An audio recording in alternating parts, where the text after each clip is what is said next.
accident, you need a lawyer. And you deserve an advocate. Speaking with an attorney is simple and 100% free. We're available 24/7 for your convenience, and we'll take on the claims process so you can rest easy. You deserve an advocate. This is The Monty Show, the truth in sports talk streaming. When you want unbiased opinions about your favorite team without the spin, all you have to do is find The Monty Show, streaming live and available 24 hours a day, 7 days a week on YouTube. And now, here's Monty. Hey, The Monty Show, live on your YouTube machine, presented by The Advocates, theadvocates.com. The best injury attorneys in the business. I can only tell you, I have been partnered with The Advocates for over a decade, and those guys are remarkable attorneys. And they're not just attorneys, they truly are advocates. When you get in an accident, you don't think about, before that accident, what if I'm injured? What if I can't work? Who's going to take care of my family? The Advocates think about that for you so you can get back to the best version of yourself at theadvocates.com, where you can chat with an attorney live online 24/7, 365, and it won't cost you a dime. Good Thursday to you, the first day of February 2024 already. It is February.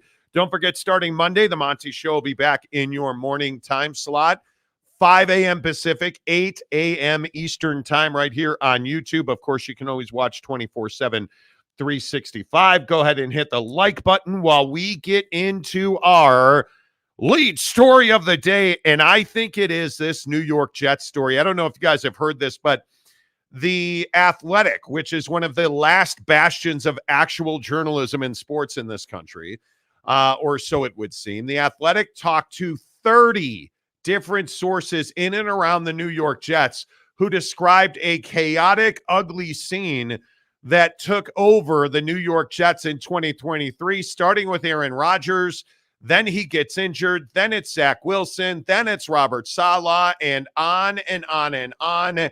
And it seems like the New York Jets made a very, very difficult decision in getting Aaron Rodgers, and they turned the keys over to the franchise to Aaron. And Jake, it doesn't seem like it went well. Yeah, I think when you look at Aaron Rodgers, we've always known this guy to be someone who's a little bit selfish, someone who is out for himself. And I think, he largely hid behind the fame that he got in camp. He shows up to Jets camp and the fans love him and everything's great. And everybody's all-American and nobody can get enough of Aaron Rodgers. But what you start to understand after this Athletic piece comes out and several other, people talking about this is that Aaron Rodgers pretty much ditched Zach Wilson. And the story goes that, Aaron obviously suffers the Achilles injury, and it was expected from the Jets side when they brought him in that he would mentor Zach Wilson. And so the Achilles injury happens, and Aaron decides it would be a good idea to go to California to rehab.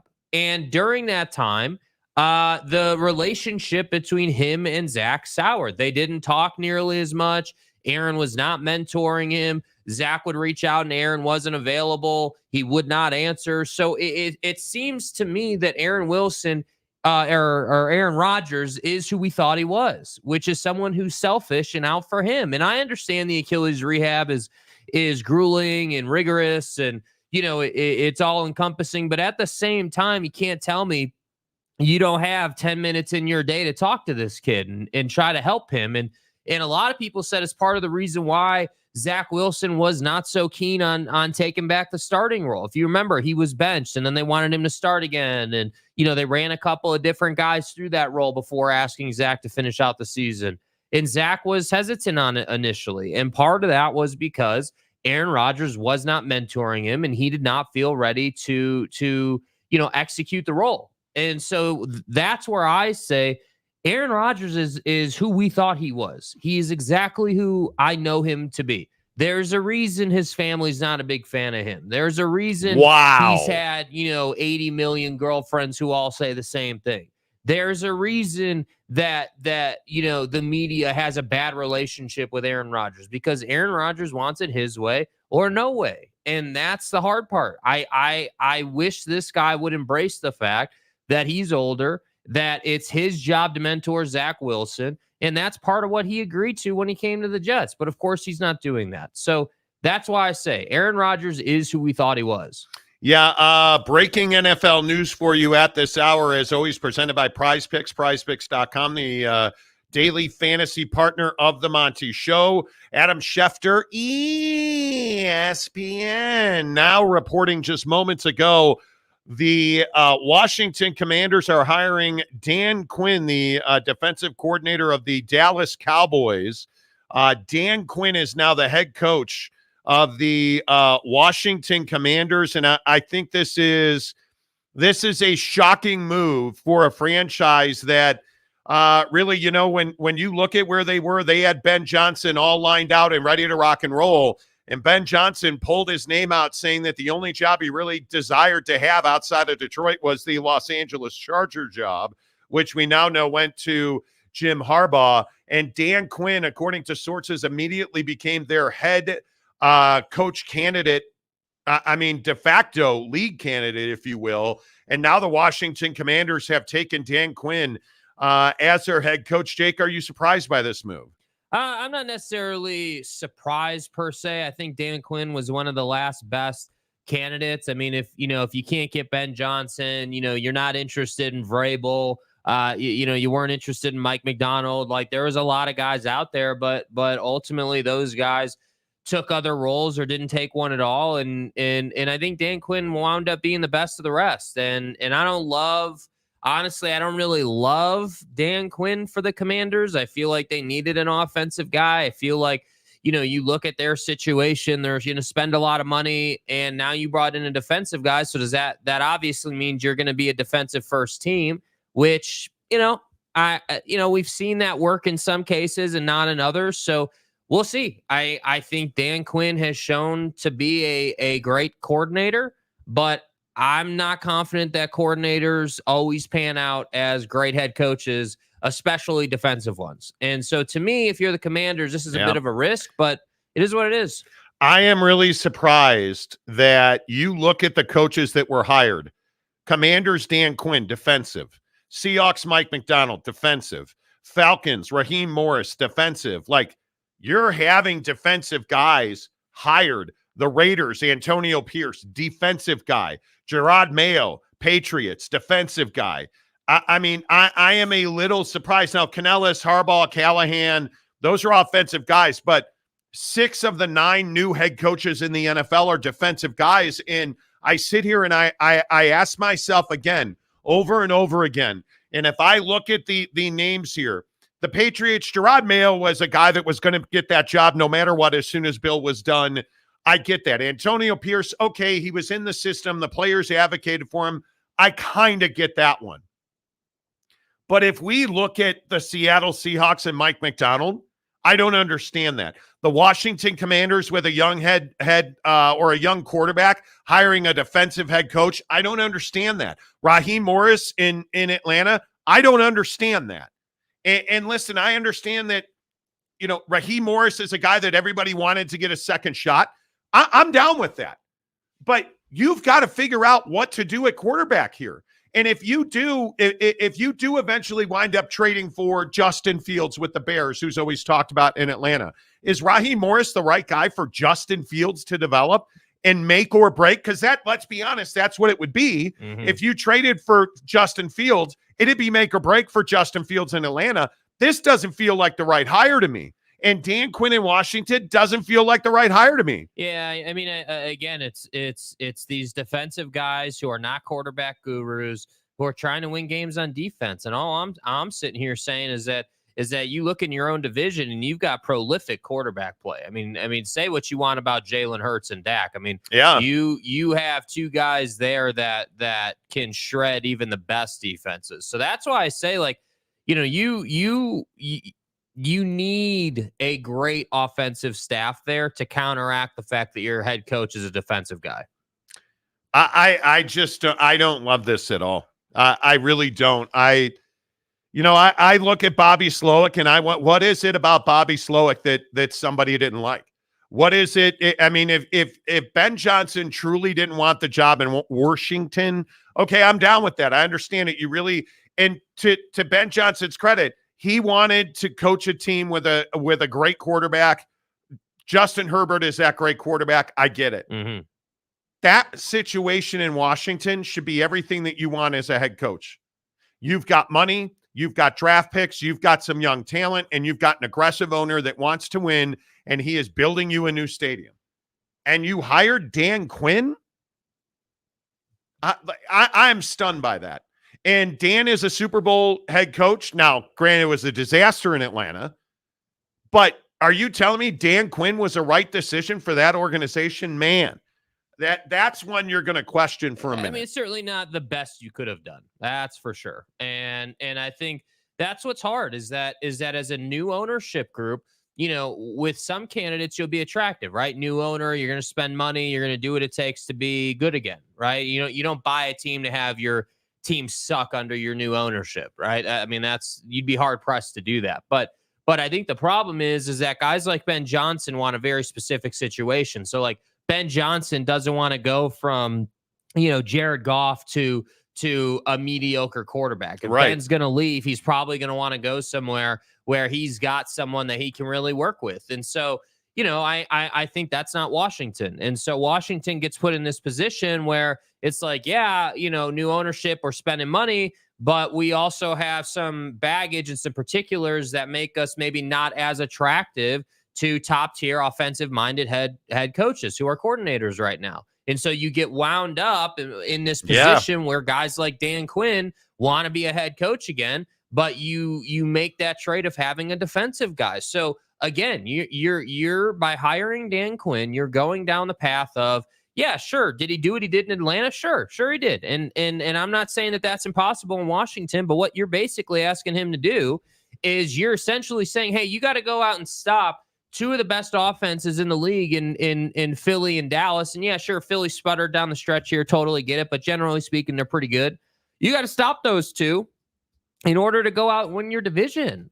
So great defense, but can you score 21 points every single week? Can you be productive enough on offense to be in the game? Because I got news for you. You might hold Dak and Jalen to 24, but you're not going to hold those two to 14 points. You're not going to, just dominate them. They're too good for that, man. So that's why I say in Washington, it's not like, sure, yeah, you hired this guy and he's qualified. He has experience as a head coach, but that doesn't mean that in your particular situation, he was the best candidate for your position. That's the problem I have with this. It's not that Dan Quinn sucks. It's that Washington needed an offensive guy in a division loaded with offensive teams. Yeah. And so now you're going to try and go against the grain, and I just don't think that works. And then you're the Dallas Cowboys, and you have all kinds of opportunities to hire, I don't know, Mike Vrabel would be your defensive coordinator.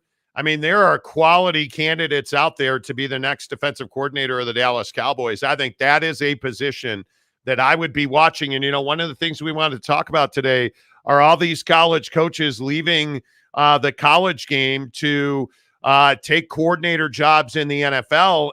And I think that is a route that you're going to start seeing NFL ownership, GMs, head coaches taking, because I know it sounds like a big word and maybe, hey, Monty, you're being a little dramatic, bud.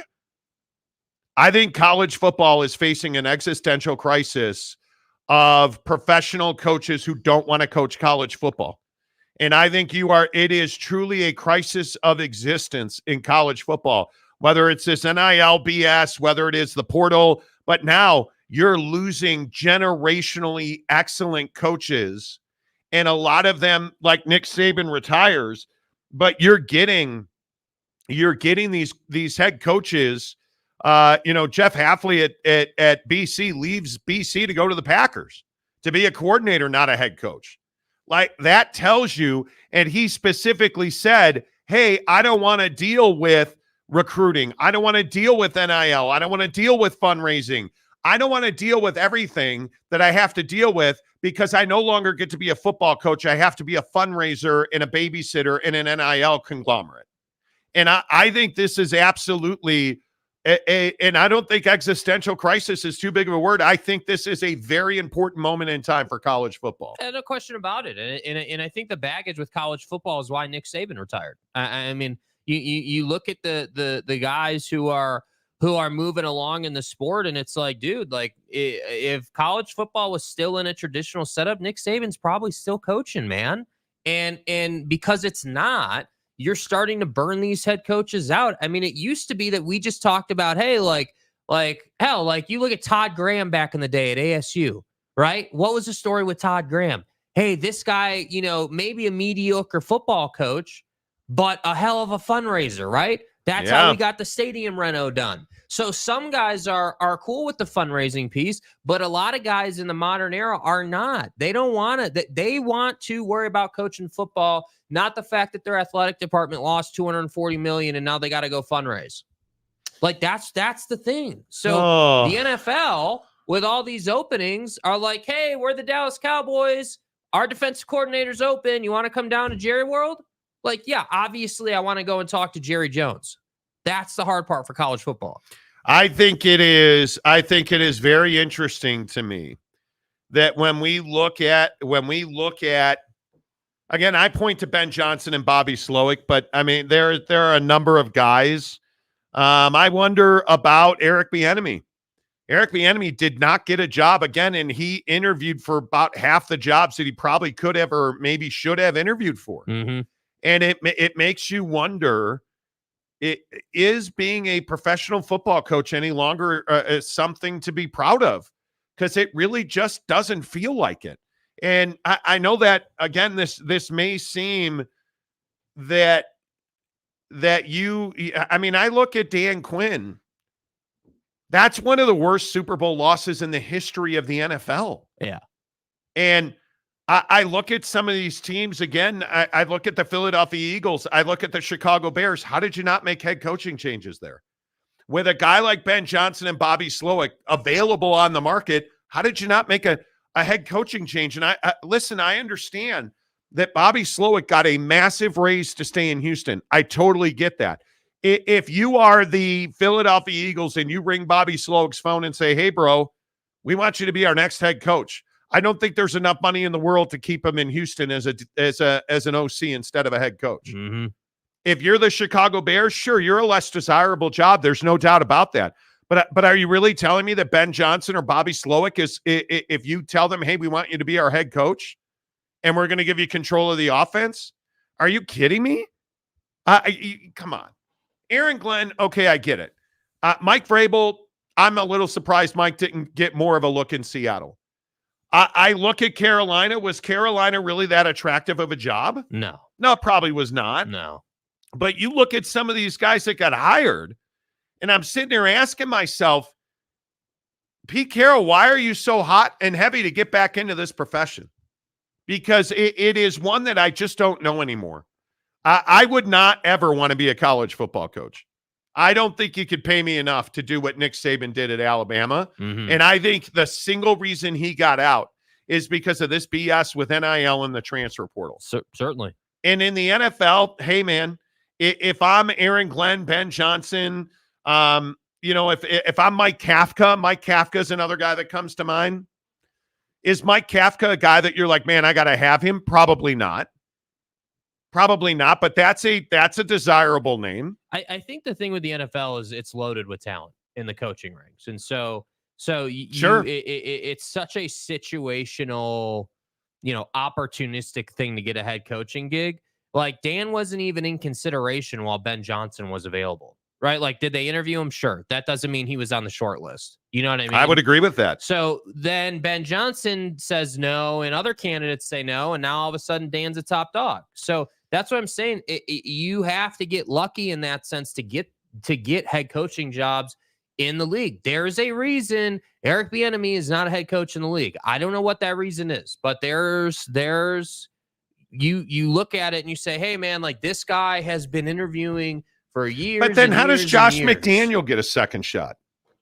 Because that was two epic failures in Denver and in Las Vegas. Mm-hmm. Epic fit. Should Josh McDaniel ever get another head coaching job? I probably wouldn't hire him. Yeah. Now, you want to talk to me about being an offensive coordinator? Hell yes, I'm going to hire Josh McDaniel. Right. Yeah. There's no doubt about that. But I don't know, man. I look at some of these situations and I am utterly perplexed at the decisions that were made to hire head coaches, what are the chances that Gerard Mayo is even successful in New England? Because I don't see it. I don't see the guy as a head coach. Can Mike McDonald be successful in Seattle? Sure. Wonderful defensive mind. But Matt Eberflus was a fantastic, arguably the best defensive coordinator in the National Football League, and he sucks as a head coach. Yeah. So there better be something in it, because guys like Harbaugh, Callahan, Canellis, those are offensive guys. And my guess is Jim Harbaugh is going to be wildly successful in Los Angeles. Mm-hmm. I think he will go in 3 years. They'll be competing for a Super Bowl. I truly do.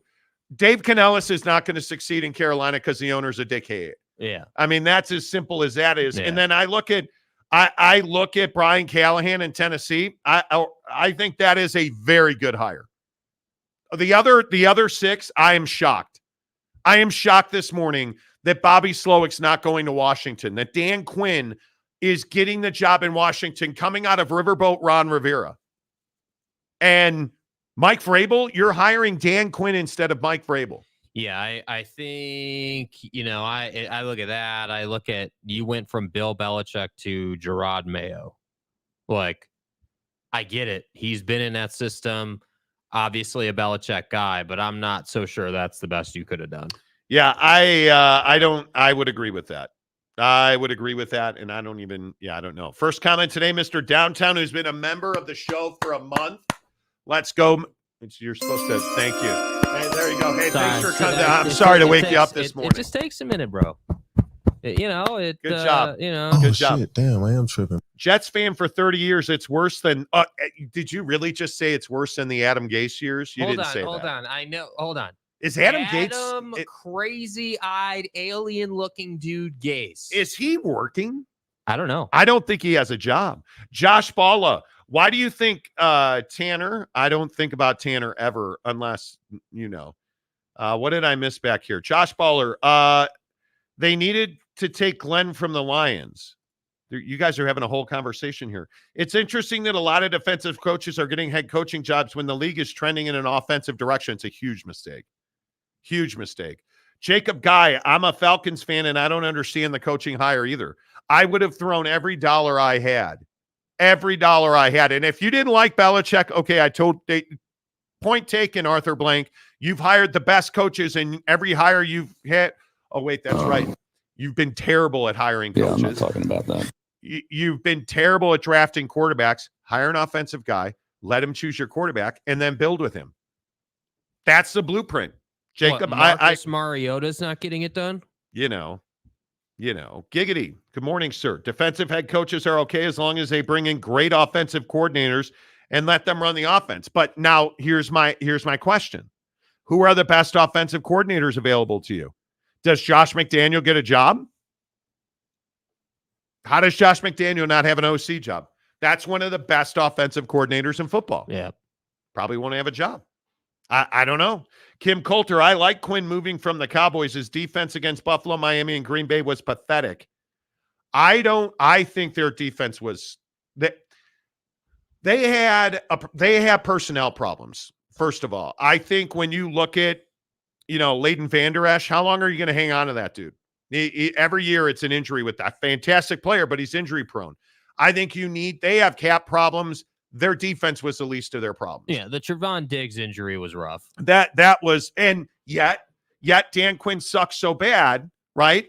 My point is, you turn Bland into a guy that broke a pick six record. Like, their defense is the least of their worries. I think that you have to make personnel changes on offense, and you have to add to the skill position there. Their defense, defense is easier to rebuild to get into the playoffs than offense. Offense takes a while, years to develop. I think quarterbacks, and this is why the Chargers job was so damn sexy, right? And all you called me idiots for being a Justin Herbert guy. Listen, my guy, the sex machine in Los Angeles, knows how to throw a football. And it's like McDermott in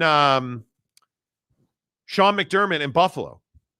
Defensive guy who has no idea what to do with the Ferrari he's got a quarterback. Right? These moves, in my opinion, are very cut and dry.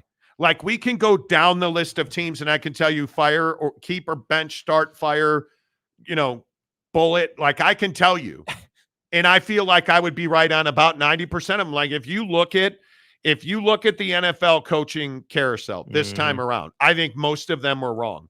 And if you look at the teams like Baltimore, not firing your coach. Buffalo, you made a mistake. You should have fired him. Kansas City, hell no. Cleveland, no. Miami, no. Houston, no. Just put in a new coach. Fantastic. Pittsburgh, Mike Tomlin should have been fired. And you've essentially said this is his last year. Yeah. Cincinnati, no. Jacksonville, no. Indianapolis, no. The Raiders, yeah, you should have hired somebody different than Antonio Pierce.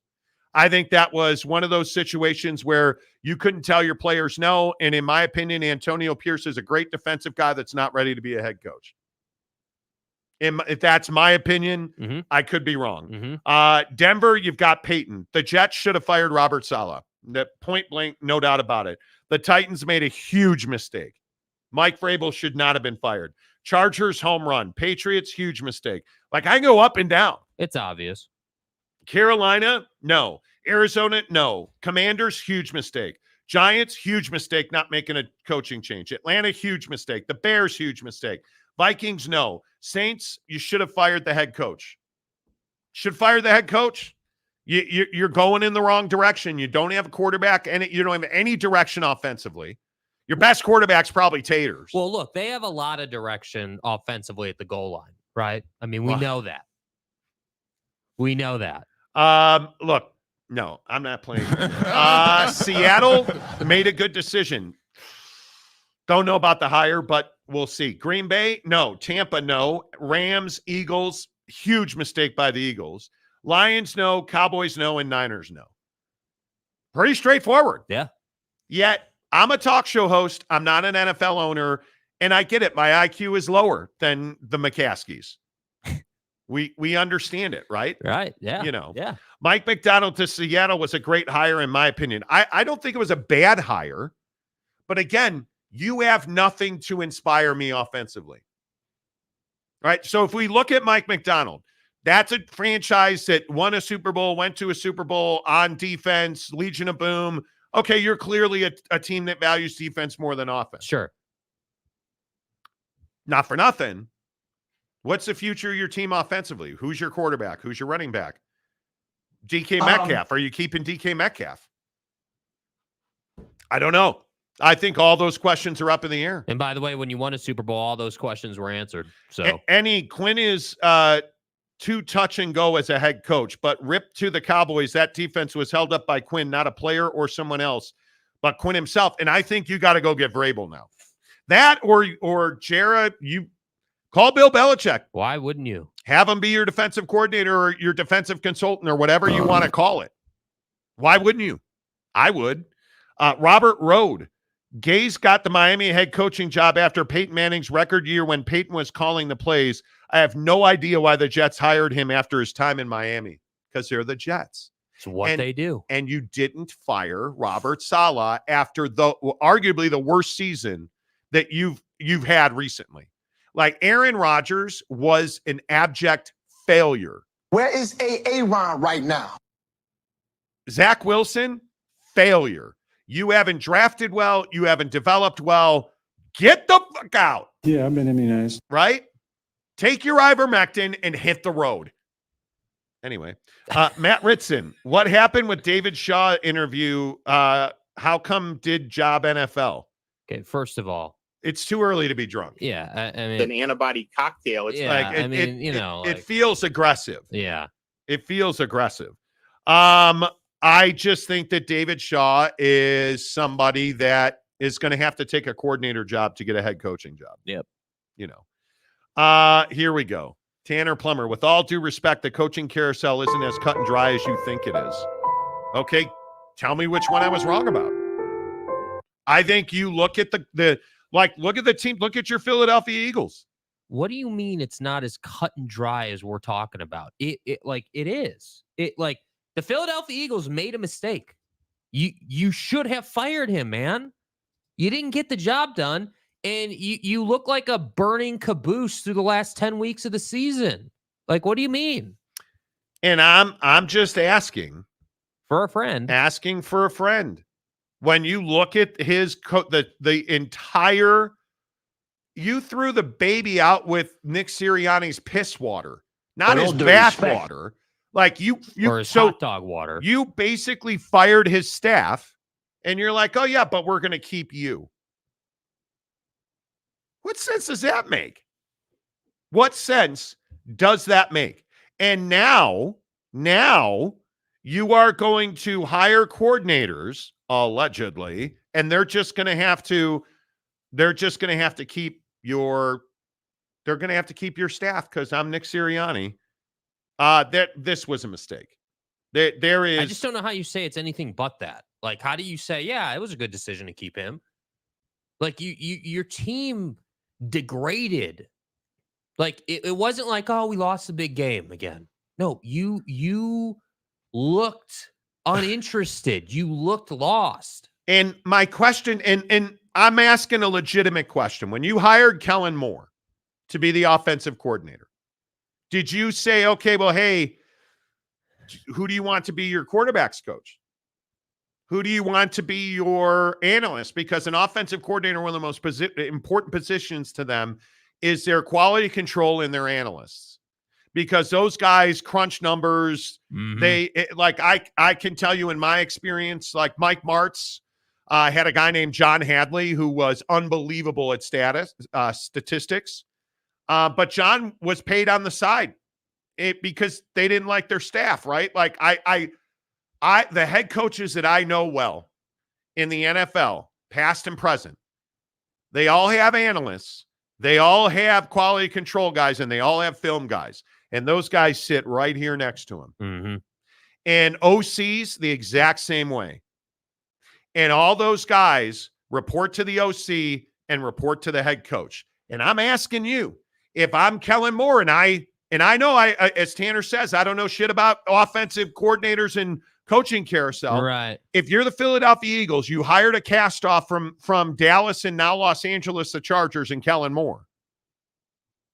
For a head coach that is a lame duck head coach by pretty much anybody's estimation, did you tell Kellen Moore he's got to go with your coaching staff? I'm going to guess you did. That's all I can. Just a guess. Because what else would you, how else would you even go about that conversation? Because you didn't fire your entire staff, right? You didn't. No. And I look at some of the hires on defense. I like Clint Hurt. I thought that was a really good pickup for Philadelphia on the defensive line. But I am very interested to see. I'm just very interested to see how Nick Sirianni rounds out his staff. And you can't tell me that was, no doubt about it, the right thing to do. You should have fired Nick Sirianni. That's one of the great collapses and a free pass in Philadelphia. See, like in Philly, you have a good situation that's just being mismanaged, right? Like if you said, hey, Ben Johnson, we got Jalen Hurts and a bunch of dudes. We got A.J. Brown out here doing interviews saying he has no idea why people think he wants to be traded. He wants to be an Eagle. Like, dudes are bought in, just not to Nick Sirianni. So if you'd have fired him and the staff, you could have brought Ben Johnson in. You can't tell me Ben Johnson wouldn't have been interested in your job. Come on now. Come on. Yeah, that's tough. That's tough. We'll see. I mean, it'll only time will tell if the Eagles made the right move or the wrong move. You know, that's it. Sean Mierzinski, David Shaw, I can absolutely see being an OC on LA. Well, I think Jim Harbaugh is going to be your OC. I mean, and he'll have an OC hired, but we'll see where they go. I think Jim Harbaugh is a very interesting guy. It's a refence. I think Jim Harbaugh is your head coach. It'll be interesting to see how he rounds out that staff. I'm interested in it. And I would guess that you're going to see some interesting hires on the offensive side of the ball. Mm-hmm. We'll see. He'll be ready. Mapes, I'd argue the Jets mostly draft well and don't have the staff to put these players in the best position to win. You had no business taking Zach Wilson number 2. And again, he has not progressed. He has regressed completely. Right. But I think there were a lot of people at the time of that pick. Anytime a quarterback, and Jaden Daniels is this guy, anytime a quarterback has a meteoric rise, you got to be really careful. Because when you're Zach Wilson, and I am not somebody that hated on Zach Wilson at BYU. I thought he was a great quarterback. I just never thought that he was going to be elite in the NFL. Right. And why can I not think of the guy after Jaron Hall? Jaron Hall's not an NFL quarterback. And you look at Jaden Daniels, he's not tough enough. Yeah, I mean, I think Jaron Hall is a totally serviceable backup. He's not a starter though. I think Jaron is. He showed some bright spots. Obviously, had some struggles, but true professional. Good for your team. Glue guy for sure. So I wouldn't mind having Jaron on my roster. I think the problem is Zach Wilson's one of these guys who is awesome in college because he can out-athlete you, right? That's how Zach Wilson beat teams. He out-athleted you and out-threw your defense, right? In the NFL, that's not the case. The NFL linebackers are as fast as safeties in college.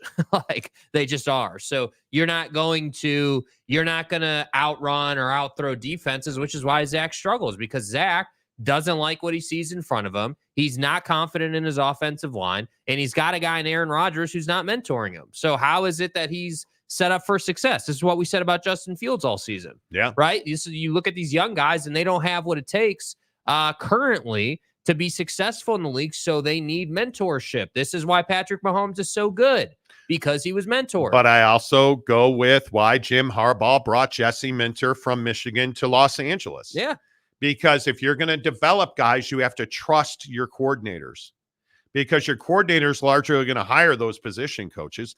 Why is Jim Harbaugh going to hire Colin Kaepernick in some capacity to be on his coaching staff? Mm-hmm.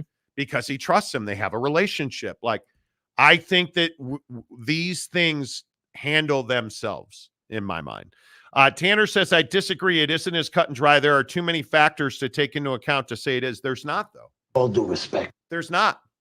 The only factors that matter are you winning games and are you developing talent?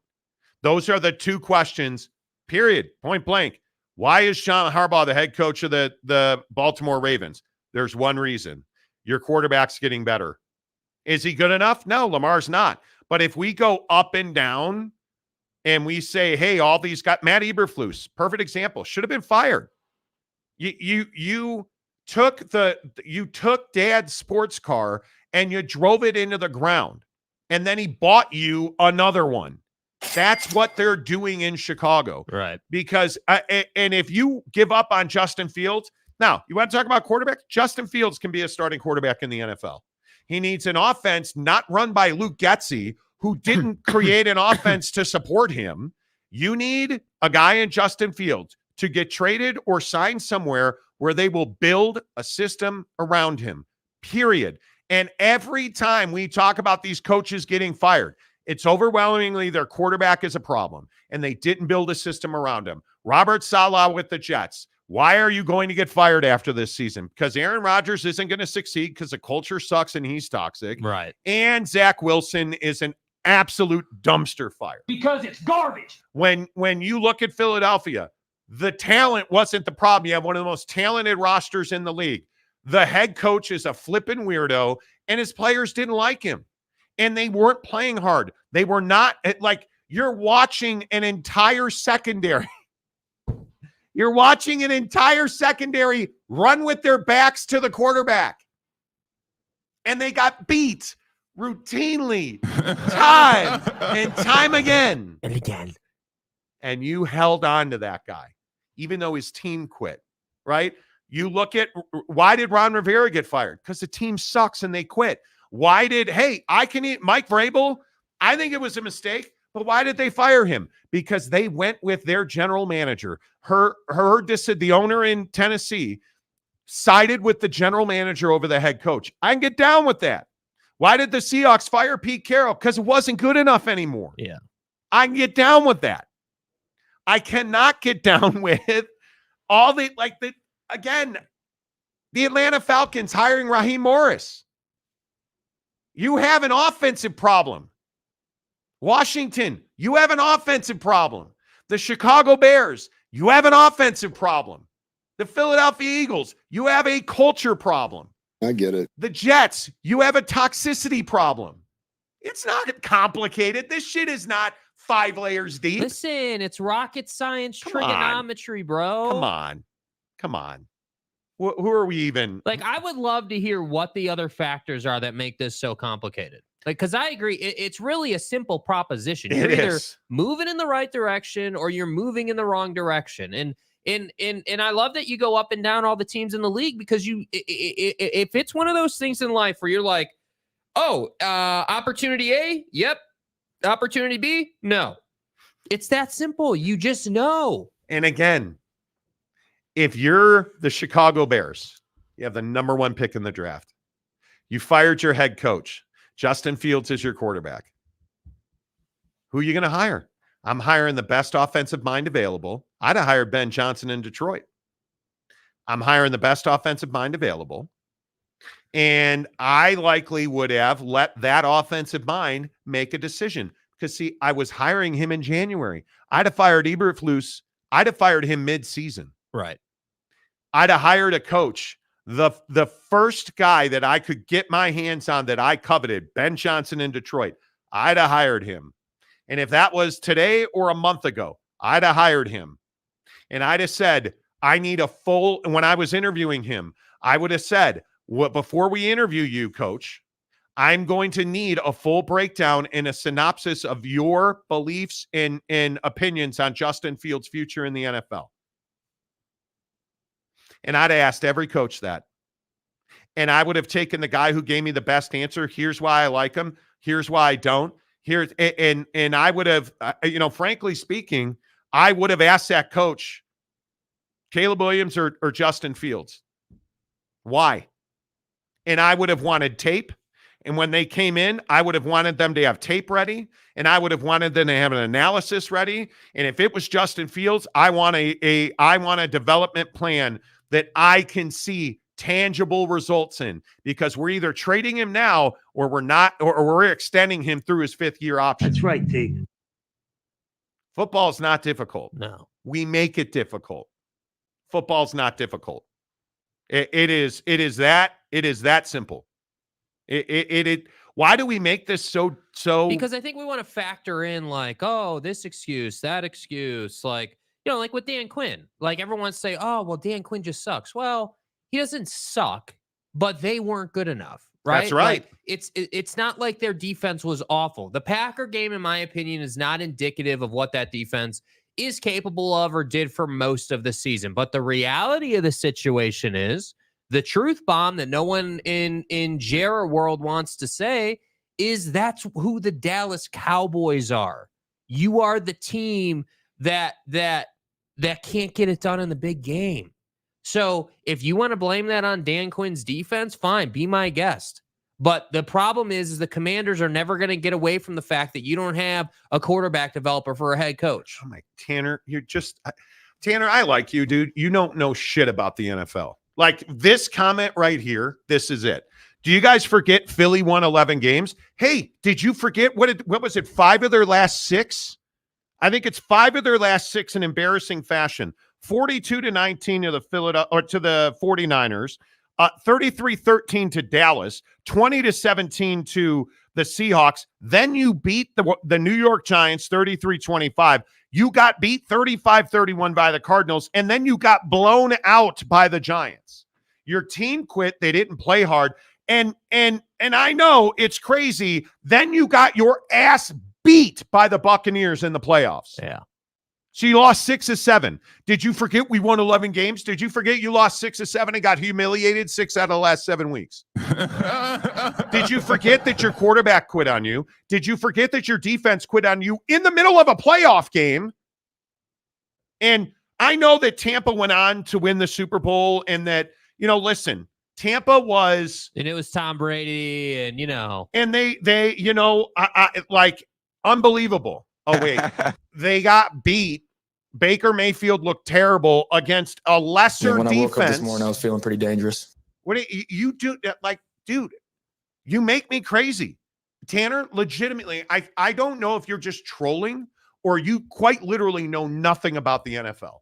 To say, did you forget we won 11 games? That's one of the most remarkable things. Bro, did you forget that that's not acceptable in Philly? And did you forget that it's not 11 games you won, it's 6 of the 7 that you lost and your players quit on you? Like that's that. Like, if you're cool being an average-ass 11-win team, that's fine. But last time I checked, that's not what you're playing for.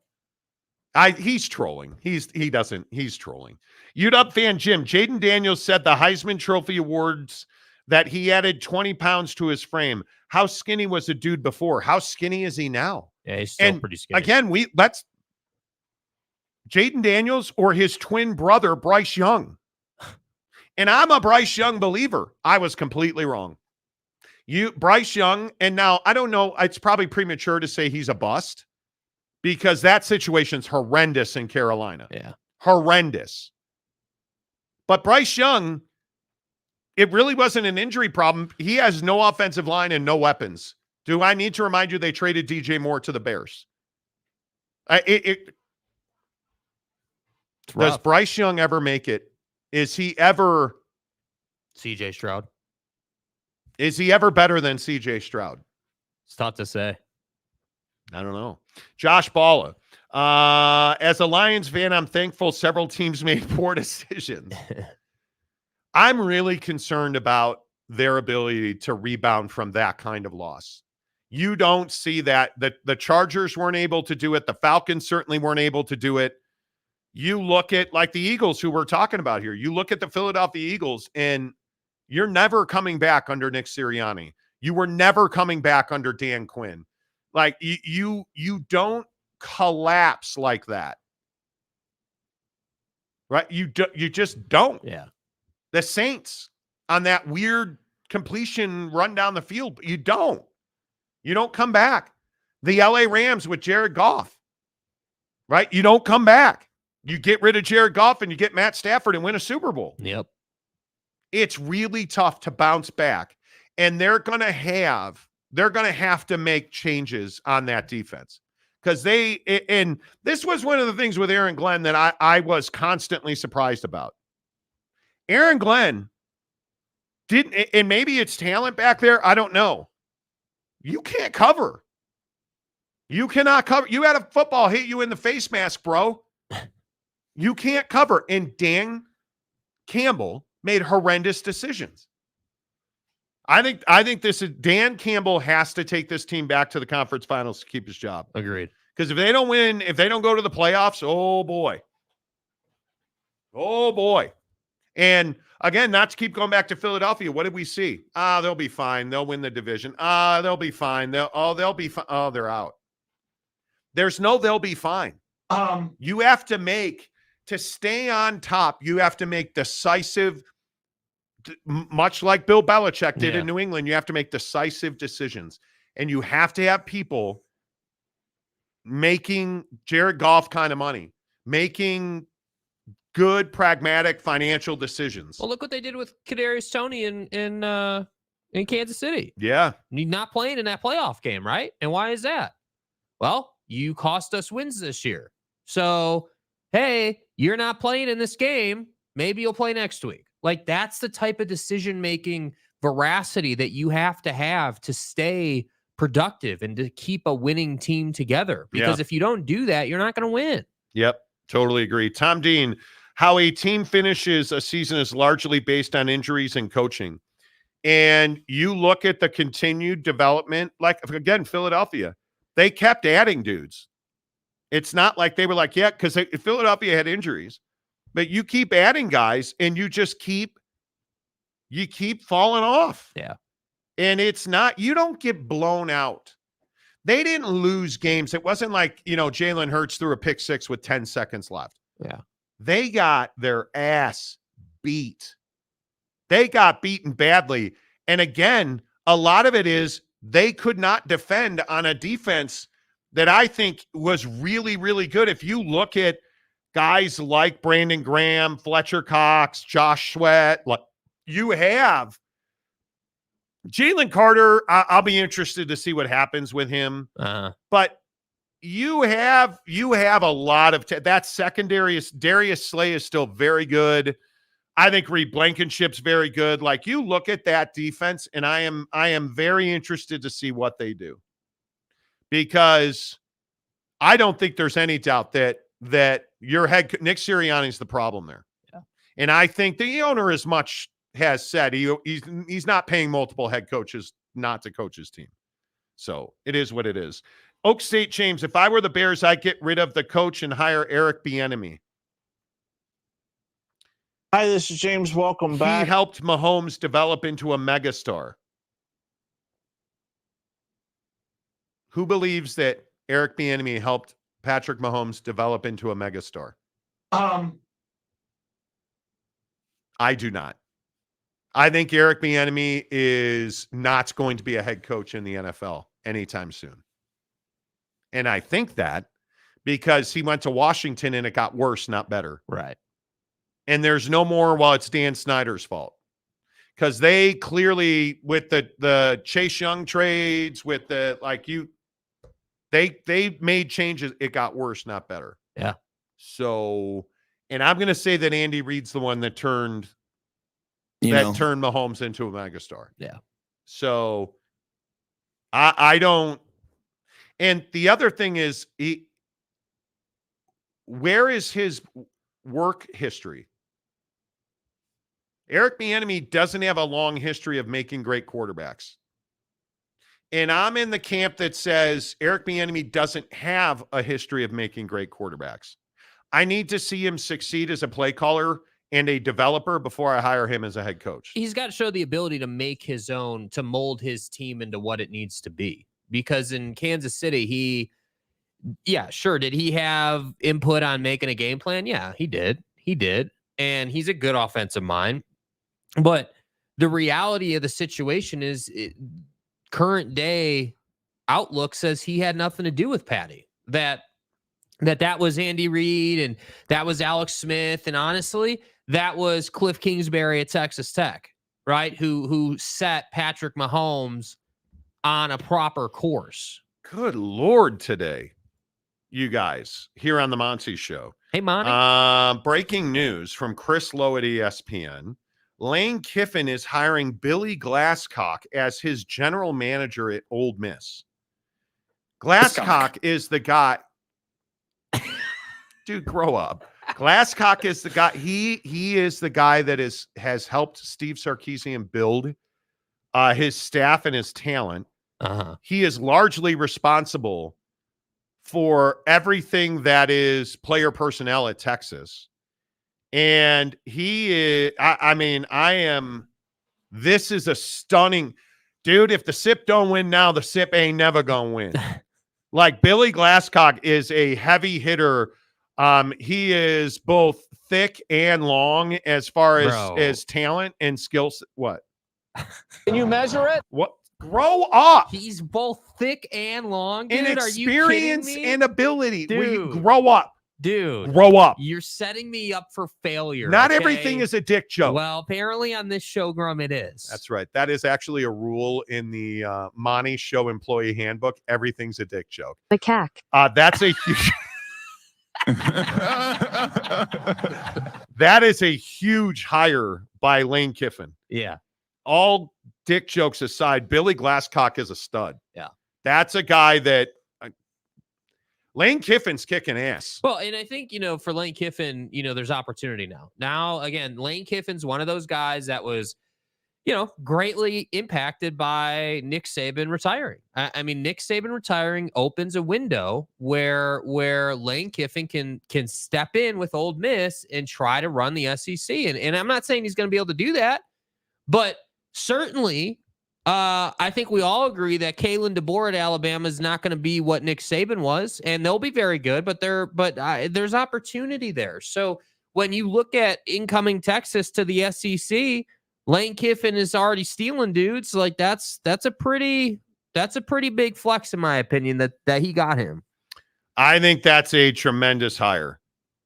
I think that is a tremendous hire, and again, just my opinion, I think This is why the SEC is so difficult. And I know that people hate on the SEC, and I know that people, talk about that it's overrated or whatever it is. I am telling you that this is a massive hire, and Ole Miss is going to be better. Again, look at Kalen DeBoer's a hell of a recovery from Nick Saban. And you've still the SEC just does not lose. Yeah. The SEC just does not lose. And it is to me, it makes a heck of a lot of sense that that he's hiring him. That's a huge win for them. Yeah. That is a huge win for them. So why do people hate on the SEC? Is it truly because they are good? Yeah. That I think is an interesting question. Yeah, I mean, I think the SEC just has a reputation. I mean, you're talking about a conference that has dominated the 4-team college football playoff for its entire existence. I mean, you're working on what did we start the 4-teamer in 2015, I think it was. So you're talking about a conference that's dominated that thing for 8 years now? Like the SEC has a reputation. And I think that's why people hate on it. Mike Smith, he is a girthy guy.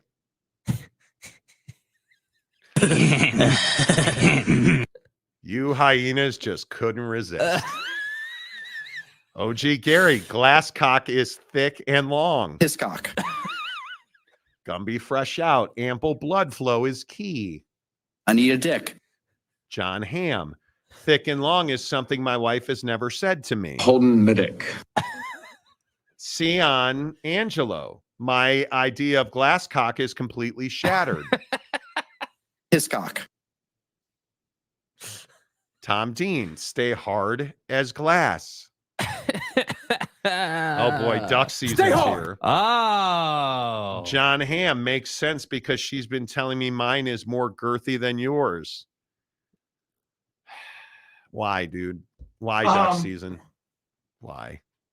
John Hamm, duck, so you are the one. Exactly.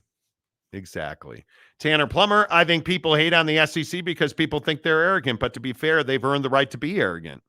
Who are they? BYU? Don't you know who I am? Gumby, they don't play nobody in November.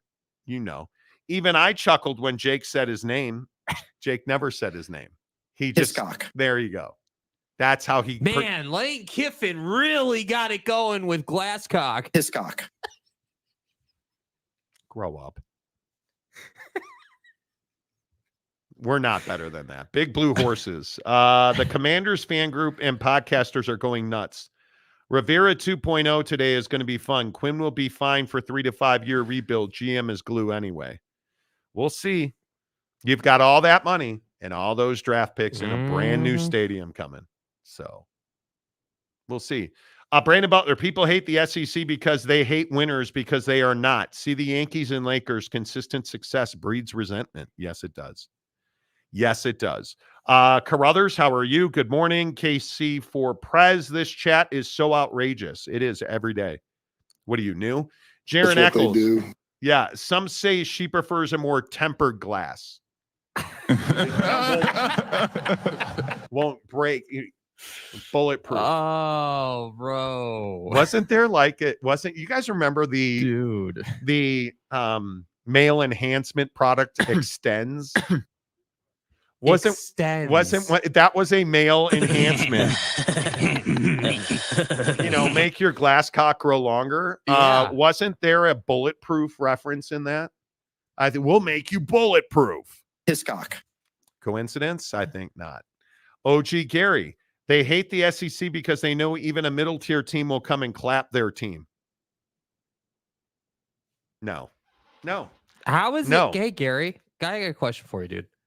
How do you know anything about the SEC as an Arizona fan? Yeah. Like, I'm not sure how that works. Listen, and I as a fan of Texas State, I wouldn't expect you to know anything about the SEC. But, again, listen, as somebody that is a fan of St. Mary's Gales. Yes, you did.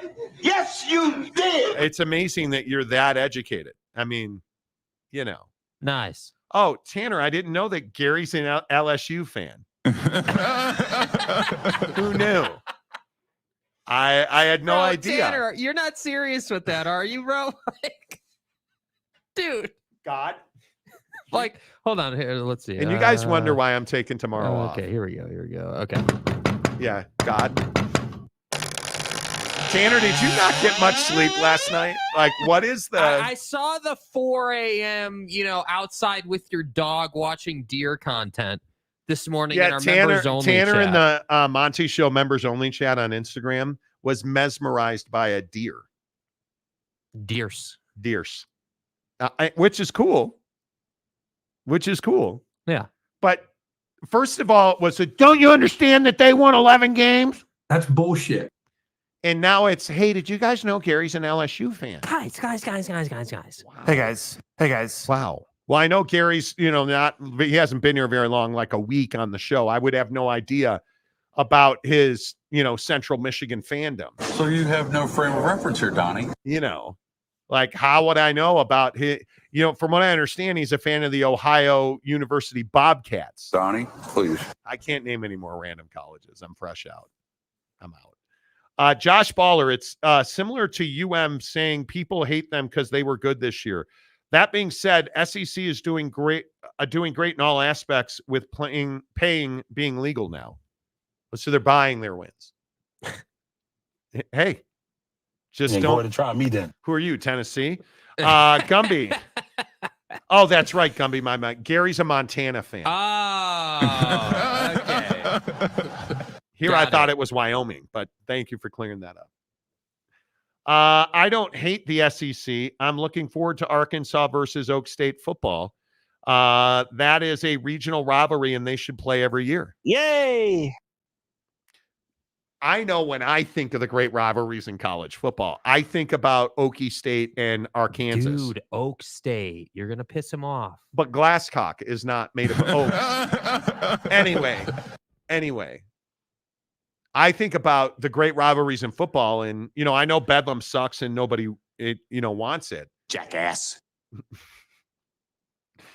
OG Gary, excuse me, it's Arkansas State, not Texas State. Don't disrespect me like that.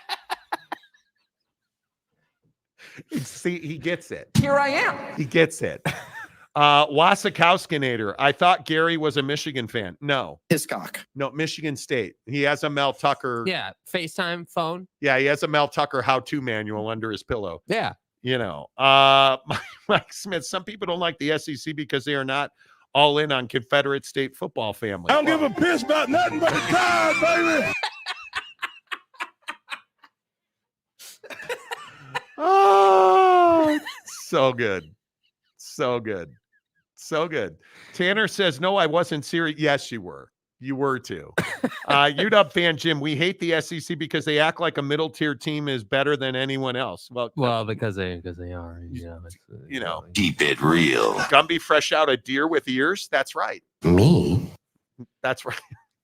So remember the Snapchat filter, the deers? Yeah. Jake and I, when we were not making money at real estate, we actually did make really good money at real estate. We used to use that. We would go to Fry's Marketplace in Phoenix, and really it was Scottsdale because we had a client at Greyhawk, and we would use that filter. The deers are having chicken. And every once in a while it pops up in my Facebook memories, which Facebook sucks. Carruthers, you see, Gary, this is why everyone hates the SEC, because you all act like the worst of the SEC is better than the best of any other conference. I'm for real. Big Ten had the best bowl record in the Natty. Oh, the best bowl record. I always love that one. Well, listen, did you guys see that Indiana beat Waxahachie State Hair Salon in Shit's going good. nobody gives a goddamn about the bowl? Guys. Hey, Monty, if you could stop using the Lord's name in vain and maybe you don't curse so much. Anyway, I think the SEC is hated because they're better than you are. But no one's going to disrespect me. And outside of, I can't say it. Tennessee people are hurting, so we shouldn't joke. New Mexico State won by 21 at Auburn. Wow. Guys. One game. That's wow. That's amazing. Was Connor Stallions at that game, or did he have a plant? Never mind. Long story. Did he have a plant? Kyle Hansmeyer. Bro, dude, what am I? Hiscock. Like, Hansmeyer? Is that a joke, bro? Okay. Handmaid's Tale. What do you model gloves? The SEC and the Big Ten have elite top teams. The bottom tier is garbage. Oh. Okay. Because it's garbage. So the bottom of the SEC. Now, the Big Ten has been 2 teams for a decade. I don't think anybody argues that. But the Southeast Conference, and actually it's a Southeastern Conference, please. Let's see. Arkansas. Well, I mean, they're Oak State's regional rival, so they're amazing. Right. Mississippi State went 1-7 in conference. Auburn went 3-5 in conference, 6-7.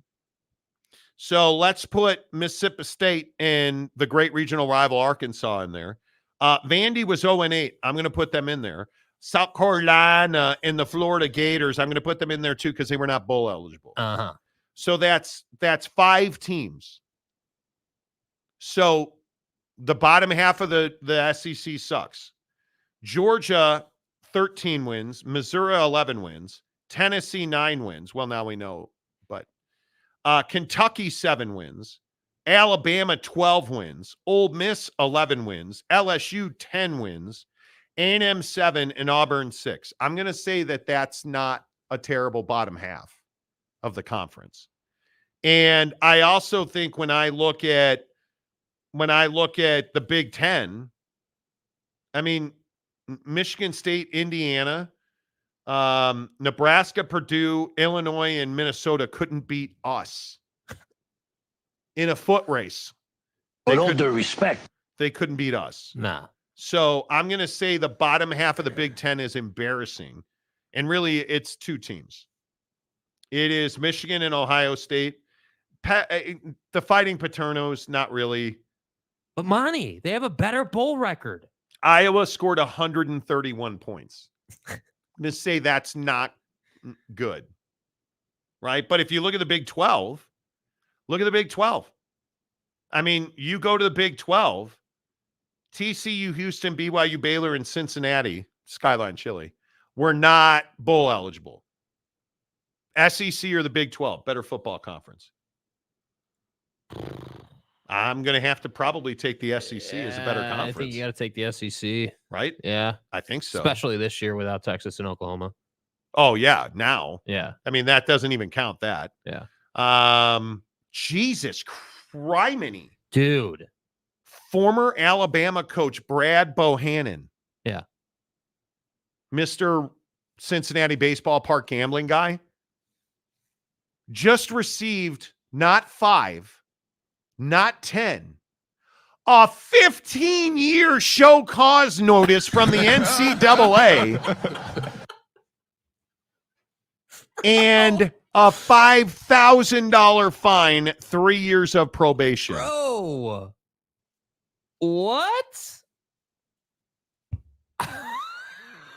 Jim. In its ruling, the NCAA made sure to note that Bohannon failed to participate in its investigation. Bro. A 15-year show cause notice? Buddy had a bookie at Great American Ballpark. Dudes. Do you...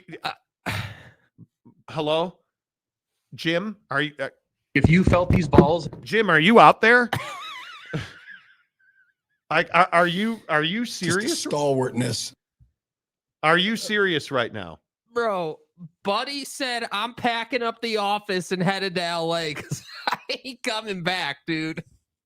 15 years of a I've never seen that before. I have never seen that before. Oh, God. Oak State, James. Now, okay, I haven't read it. Music? No. James gave us a $5 tip.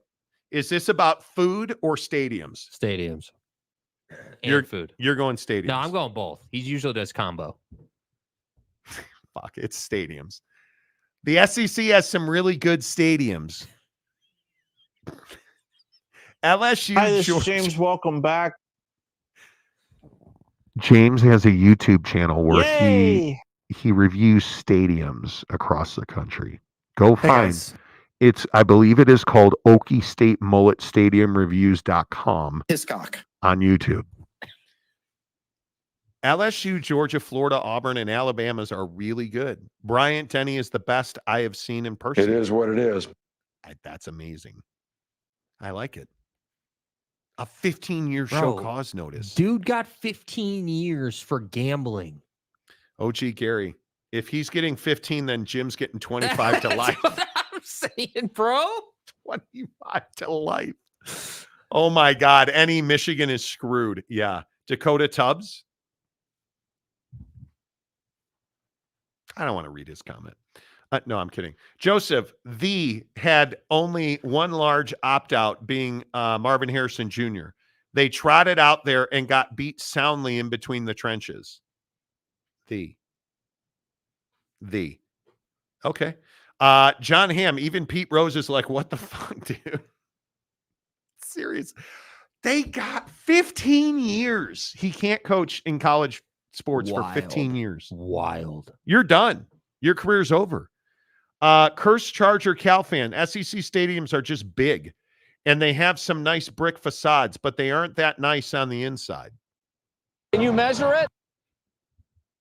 I'm not doing this today. They're not that nice on the inside. Look, she's big. No. Hiscock. You're not leading me down that road. You're not. Drew does her. As of right now, the SEC is a better football conference, but the Big is evolving into a dominant conference in college football. Okay, let's look at that. Michigan, done. So Washington, Jed, We'll see. Give it a couple of years. Oregon, Yes.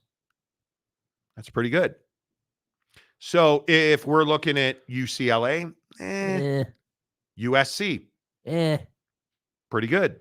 Shut up. So they have 3 teams. Throw in Michigan. They've got 4 teams. How deep are they? I'm being serious. How deep are they? That's what I'm asking. Not very. Yeah. Drew Dozer. Terrible take, Dakota. Okay. Capazzo. Jimmy Boy's going to take the glass cock without any lube. The cack.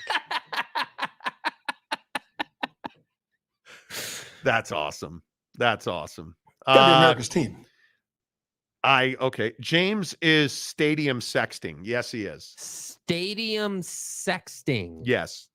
Aaron Wilson, James, you got to come back to Jones AT&T after the renovations. To which James says, Aaron, I have been watching the webcam on YouTube.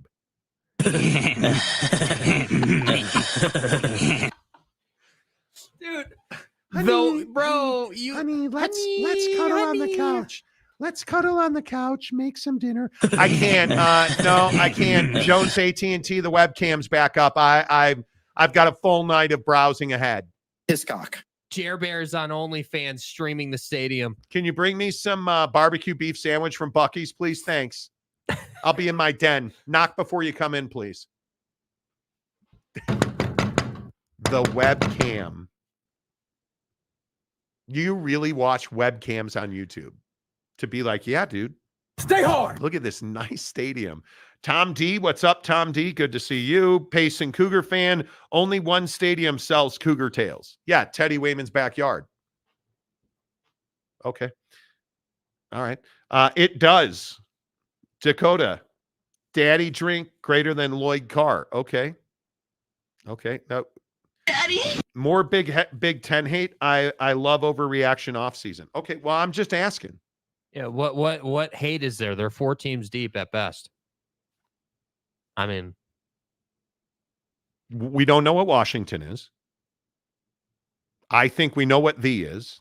I think we know what duck season. Where'd duck season go? Come on, duck season. We're talking about your team now. We know what duck season is, right? Yeah. Dan Landing is going to build that thing amazingly. Mm-hmm. And I know that, the quarterback he got from Oklahoma was processed out. That's one of the stupidest things. Oh, and look, there's Kevin the Destroyer. Well, he was processed out, bro. Hey, guys. Was it Kevin who said that? Growcock Burner 69. I am duck season. I don't doubt it. Gumby Fresh Out. Land Danning. Yeah, listen. Fran Slanning is this unbelievable. Fran Slanning is this unbelievable. That guy? Why is this head coach at Oregon? Who the fuck are you? Yeah. Fran Slanning. Waddell. That's what I'm saying. The Big Ten also has Wisconsin. Okay. Is that I don't know. What do you mean? the fixture hasn't really done much there yet? You mean 7-6 Wisconsin? Ooh. Who did score a lot of points offensively. So Luke Fickle's I think he's going to be better this year. But to be up there with and Fran Landing, you're going to have to win 10 games. And I don't know that they're there yet. Replica. The Fighting Paternos is going to get hammered by the Fighting Neil Browns in week 1. I think you guys are sleeping on West Virginia. I'll just keep saying that. I do. I think when we did the Big 12 schedule release this week, people were like, oh, they suck. They're terrible. Right. I don't know, but oh boy. Now, Penn State, or excuse me, I said Penn State. The Ohio State, I've got bad news for you. Bruce Feldman is saying that Bill O'Brien is a lead candidate for the BC job. This is a code 10 abort. Says he's a Boston native. Okay. I guess. Would you leave to go be the head coach No. of BC? Hell no. I would Bill not do O'Brien's that. a big program guy. BC's not even a good job. No. Not in this NIL portal world. No. Not at all. Oak State James, breaking news. Buc-ee's has given Monty a show cause penalty for insulting the Beaver. Dude, I don't insult Beaver. I assault Beaver. Yeah, I mean, did you get 15 years like Bohannon did? Or Hashtag Glasscock. Yeah. Dakota Tubbs is flirting with disaster. He puts a beaver emoji. Joseph Carruthers talking about how good the SEC is like talking politics. So much delusion. Right. Just asking for a friend. Tell me how I'm wrong. Drew Duzzer, what's up? The USC, Oregon, Penn State. No. The Fighting Paternos are not good. Wisco, Iowa, and Meat Chicken. Meat Chicken? Are all going to be 9 to 11 wins. Michigan will not be 9 to 11 wins. They have lost so much of the heart and soul of that team. Are you guys watching the Senior Bowl? Yeah. Mr. A-hole wide receiver is killing it. They're not going to win 9 games. I don't see how they I don't know. Yeah. Tanner Plummer, Monty assaults Beavers. Ask your mom. Big Blue. So you can make a mom joke yesterday, but I can't. So you get to make a mom joke yesterday, but I cannot. Please. I don't even remember it, but Jake had an epic mom joke going out. They said, "What's your favorite pizza?" And I That's said, it. "Your mom." Your mom. Your mom. You know, it's fine. OG Gary, as Kirby said, call Greg Sankey and schedule any one of us and come get you some of this SEC. That's what I'm saying. Yep. I really don't think it's that even much of an argument. And I think and I've never understood it. And I guess we've kind of meandered through the last hour and 20 minutes, but I've never understood the delusion side of it being that people who say the SEC is good, they're the delusional ones. Right. I'm trying to understand how it's not the opposite way around. Like that I don't understand. Yeah. Marcus Emmert, Iowa will not. I don't think they will either. Iowa will not. Iowa. Hey, do we appreciate Caitlin Clark? Can we have that conversation real quick? And I know you guys hate anything to do with good things that happen with women. But do we appreciate Caitlin Clark? Because I think one of the things that's very interesting to me is that she is now just 103 points short of the all-time women's scoring record. And I don't think we appreciate her greatness. Mm-hmm. I really don't. If I'm being serious. Caitlin Clark had her 5th straight 30-point game. You can't crop a picture. Matching the longest streak of her career now, 34-24. She's just 103 points behind Kelsey Plum. Yeah. She of divorcee, Kelsey Plum, allegedly. Right? That's Darren Waller's wife? Yeah. Yeah. That they, used to be. I don't know, bro. 103 points. She's going to break the record. Do we appreciate Caitlin Clark? Probably not enough. No, probably not enough. And I think, it's unfortunate because she's incredibly talented, absolute killer, one of the best scorers we've seen in the league, and doing it a different way, right? Obviously, she is the Steph Curry build, right? Shooting from 3, insane range, doesn't need to be a dominant force inside to get it done. And I think that's where the game is going. And yeah, I think the idea that Kelsey Plum did it in a more traditional sense, and now Caitlin Clark is out here knocking it down from 3 and is easily going to break this record is something that should be very much appreciated and probably doesn't get enough love. Probably does not get enough love. Yeah. I would agree with that. I think it is. I think we just don't. I think we don't pay attention to it. I really don't. I think we just, yeah. John Hamm took my 3 daughters to the game a week or so ago and over 18K at OSU basketball stadium. She scored 45. OSU pulled it out. Was best of both worlds. That's great. And I'm glad you're taking your 3 daughters. I think that's huge. Yeah. I think that's huge.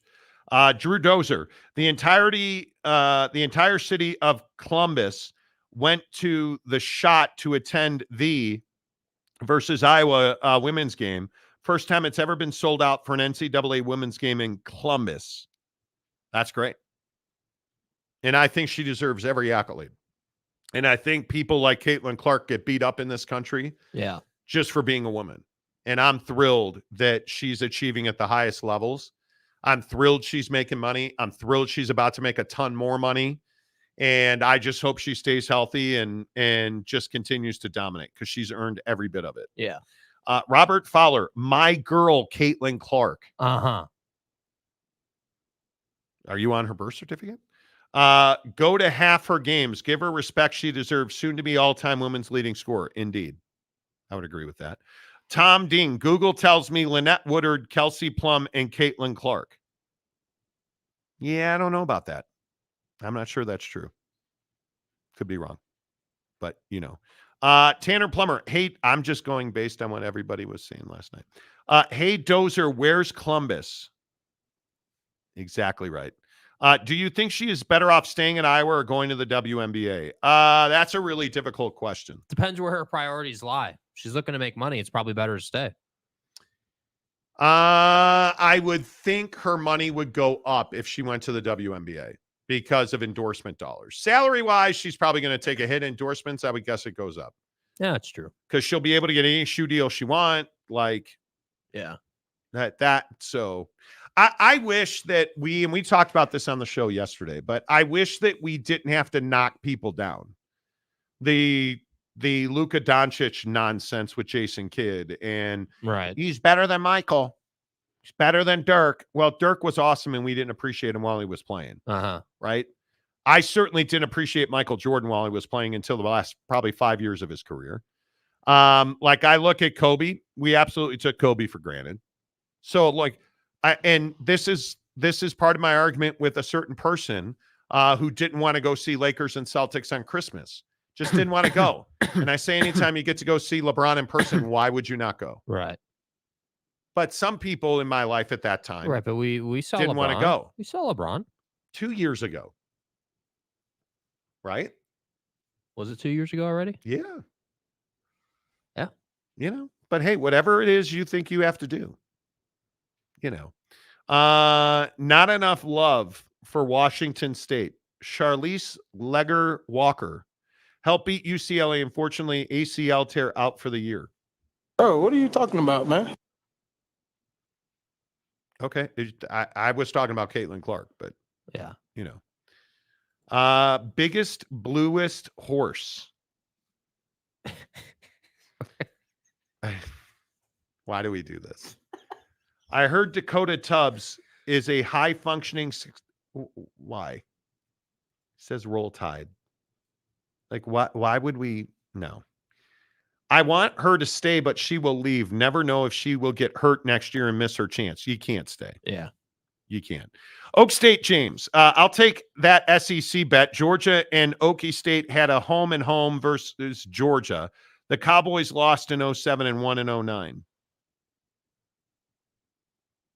Okay, but what does that have to do if the Big 12 is better than the SEC or not? Yeah, I'm not sure what the connection is there. Me either.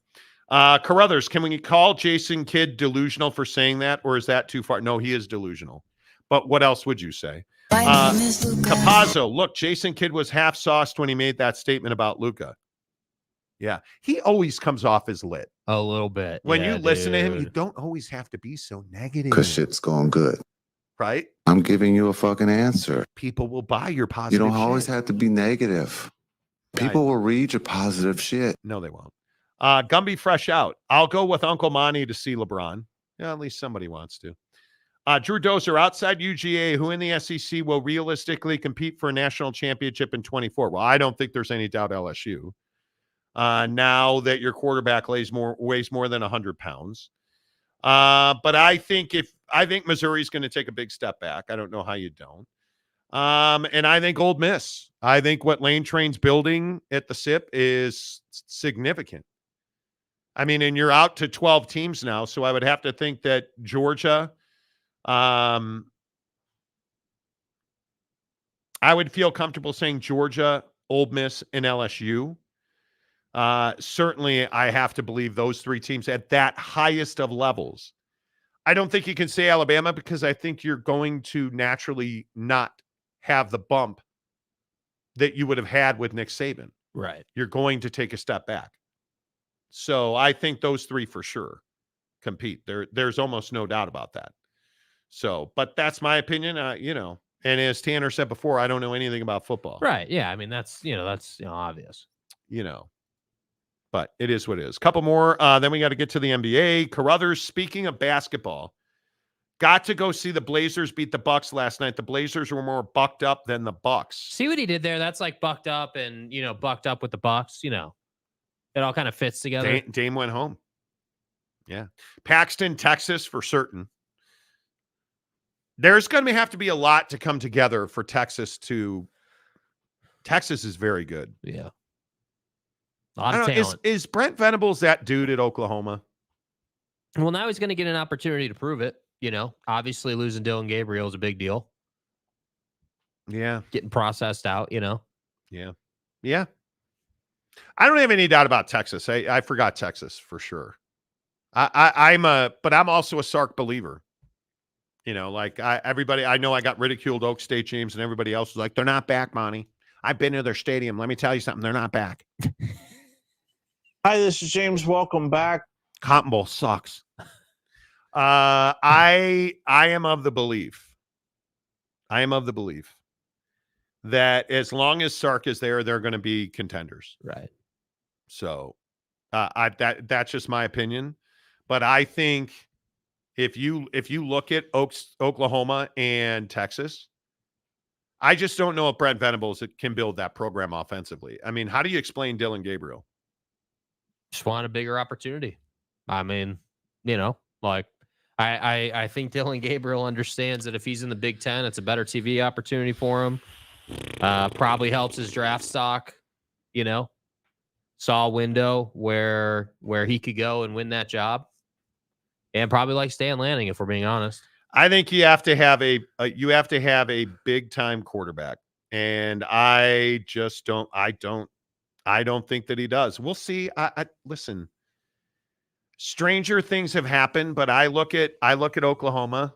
You don't replace Dylan Gabriel. And I'm going to be very interested to see how all that plays out. And they've got to score significantly more points than they have been scoring the last 2 years. Like I just, yeah. to compete in that league because you're going to give up more points. So their offense was really good. I think they scored 550-something points this year.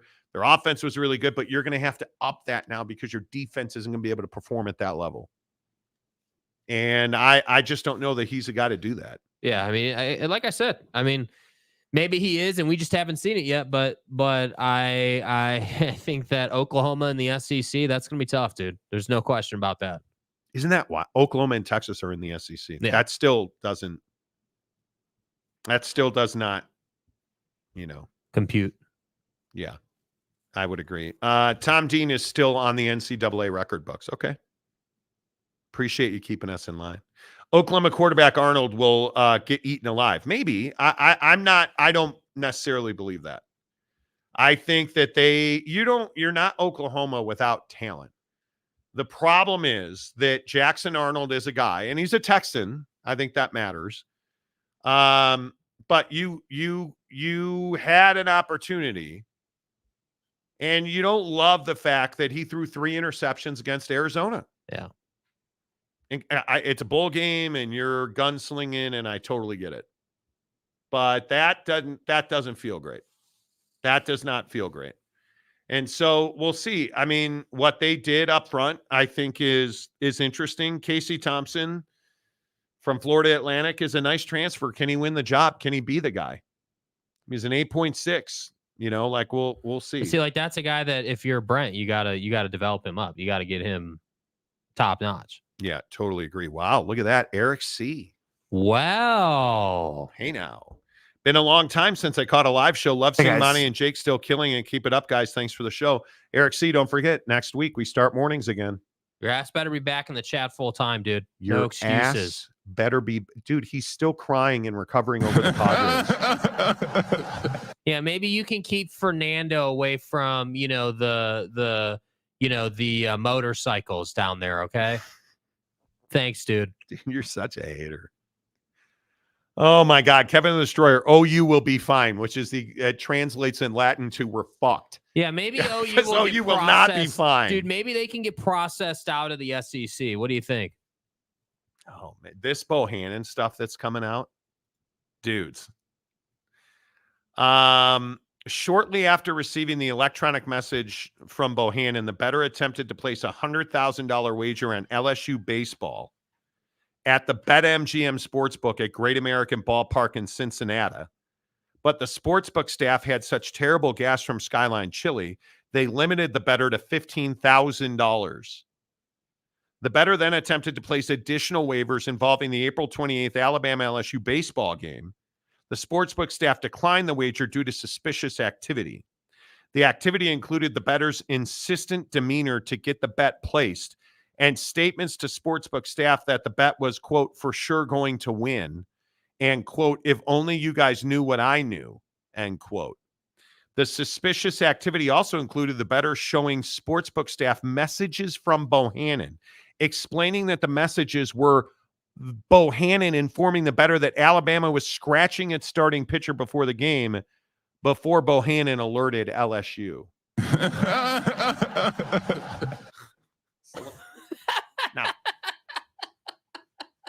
Now, you guys. Guys. Now, as Tanner Plummer would tell you, I don't know anything about college baseball. Right. If you're the head coach at Roll Tide, Alabama baseball, I don't give a piss about nothing but the Tide, baby. Apparently, that's not the case. That's not the case. Because you're telling me that, A, you were betting against your team and you were scratching your starting pitcher so that you would win the bet. And you wanted the bet placed before you informed everybody else so that you could get it at a better line. You ought to know you bought it. This is wild. And if you're just tuning in, this is why. Well, wait, I got to get this banner off the screen. This is why they just slapped a 15-year show cause notice on Bohannon. I'm for real. The guy was like, hey, I know the coach at Alabama. He gave me inside information. Take my money. Buddy got 15 years. This guy, how can I just and I'm not one to demean people. You're just little Monty over here. I only demean certain people. Right. How stupid are you, sir? That I don't know who's more stupidest. Bohannon for trusting somebody that was like, if only you guys knew what I knew, now take my money. Y'all feel me? Or this guy who was like, if only you knew what I knew, now take my money.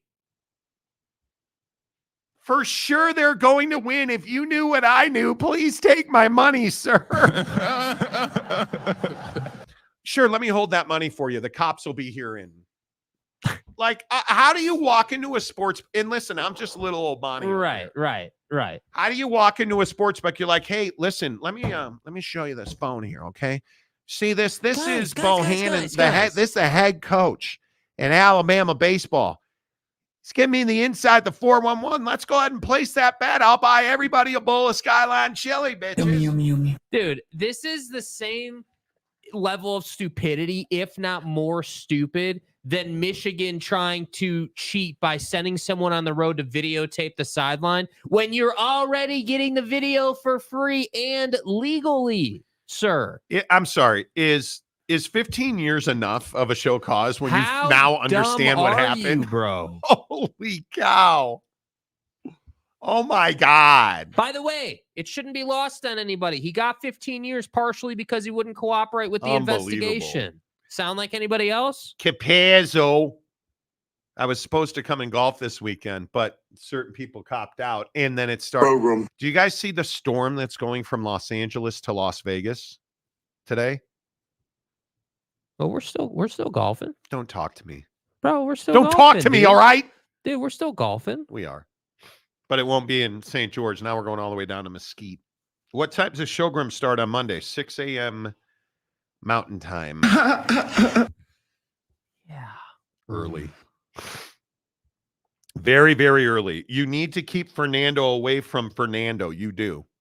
Eric C., I'll be back, guys. Okay. Unfortunately, I have not been to west of Vegas. You call yourself a stadium guru? And you've never been to Yankee Stadium? How have you never been to Yankee Stadium? What are you west of Vegas? That was a joke. I'm going to try and do Cali, Oregon, Washington road trip in 2025. Nice. Mike Smith says booty sweat. Aaron Wilson, James, the Alumni Association stipulated. Okay. Bro, Capazzo. Dude, this level of stupidity is the same level of stupidity that Kayshawn Booty showed us when he said Kayshawn Booty 007 is his account name. Like, I know I'm not supposed to bet, and if I get caught, my career's over. What should I make? Why don't we just go with Kayshawn Booty 7? Okay, good. Sounds good to me. Who's going to know? They'll never know. How are they going to know? Large volumes of alcohol were involved in fueling that entire interaction at the book. Yeah, I would guess. I'm sorry, you're showing your phone. Like you. Oh, who are you, Mel Tucker? You're unbelievable. You just don't do that. Guys. You just don't do that. Sources tell me. 3 years of probation, a $5,000 fine, a 15-year show cause order. During the show cause order, any employing member institution shall restrict Bohannon from any athletically related position. If Bohannon becomes employed during the show cause period, he shall be suspended for 100% of the baseball regular season for the first 5 seasons of his employment.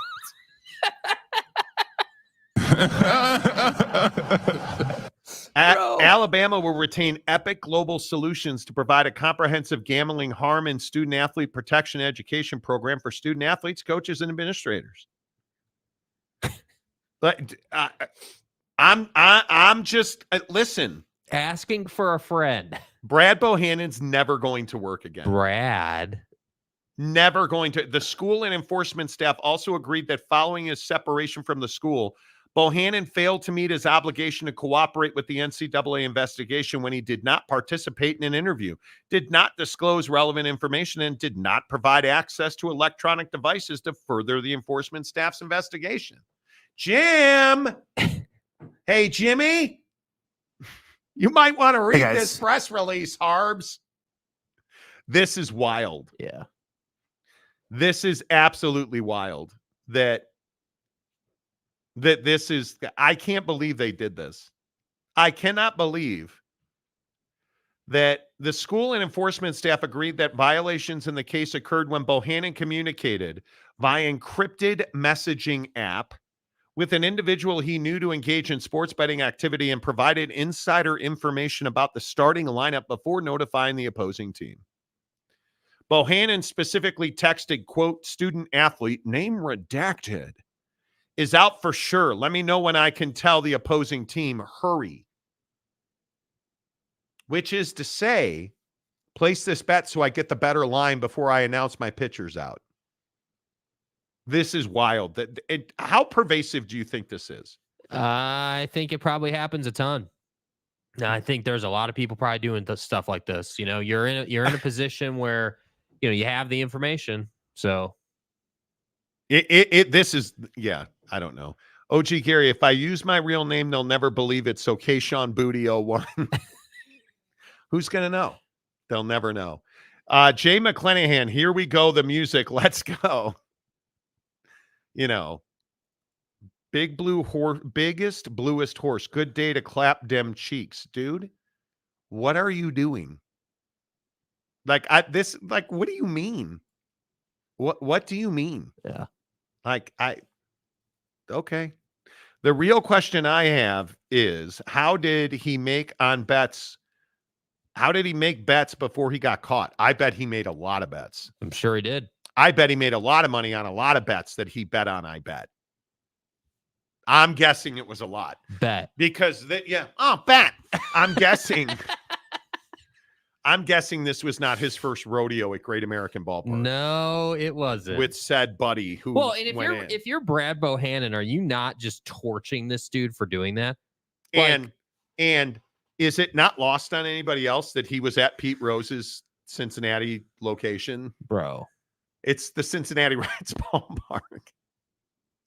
Of all the sports books I could send this degenerate loser who clearly is not very bright to, you know, in honor of Pete Rose losing his career and profession, let's go to Cincinnati. So baseball loser goes to where former baseball loser was, and now he is also a baseball loser. Who knew? Without a job. Who knew? Ever again. That's wild. Yesterday was Bob Salah's B-Day, and the Jets social media team didn't even do a post. It smells like his seat is 5-alarm fire. Yeah, that whole story is wild too. That whole story is wild too. Yeah. Like I don't even know. Yeah, I don't even know what you say about that other than to say that the Monty Show is presented by our good friends at The Advocates, theadvocates.com. When you've been injured in an accident, you need a lawyer, and you deserve an advocate. Speaking with an attorney is simple and 100% free. We're available 24/7 for your convenience, and we'll take on the claims process so you can rest easy. You deserve an advocate. The Advocates at theadvocates.com, where you never pay a penny to talk to an advocate. In fact, you can chat with a lawyer live online right now, and it won't cost you a dime. Theadvocates.com. You don't pay the advocates unless and until they win your case. Hook it up, theadvocates.com. Make sure you tell them you heard about it on the Monty program. All right, let's switch gears, get to some NBA, because we've got Lakers and Celtics tonight. Are you on this game for Prize Picks, by the way? Yeah, let's do it, dude. No, I'm not on it already. I didn't do Prize Picks yet. It's in the morning, bro. It's in the morning. Well, we're going to be in Mesquite tonight where you can't play Prize Picks at all. Well, I guess we better do it then. Boy! Hey, boy. All right.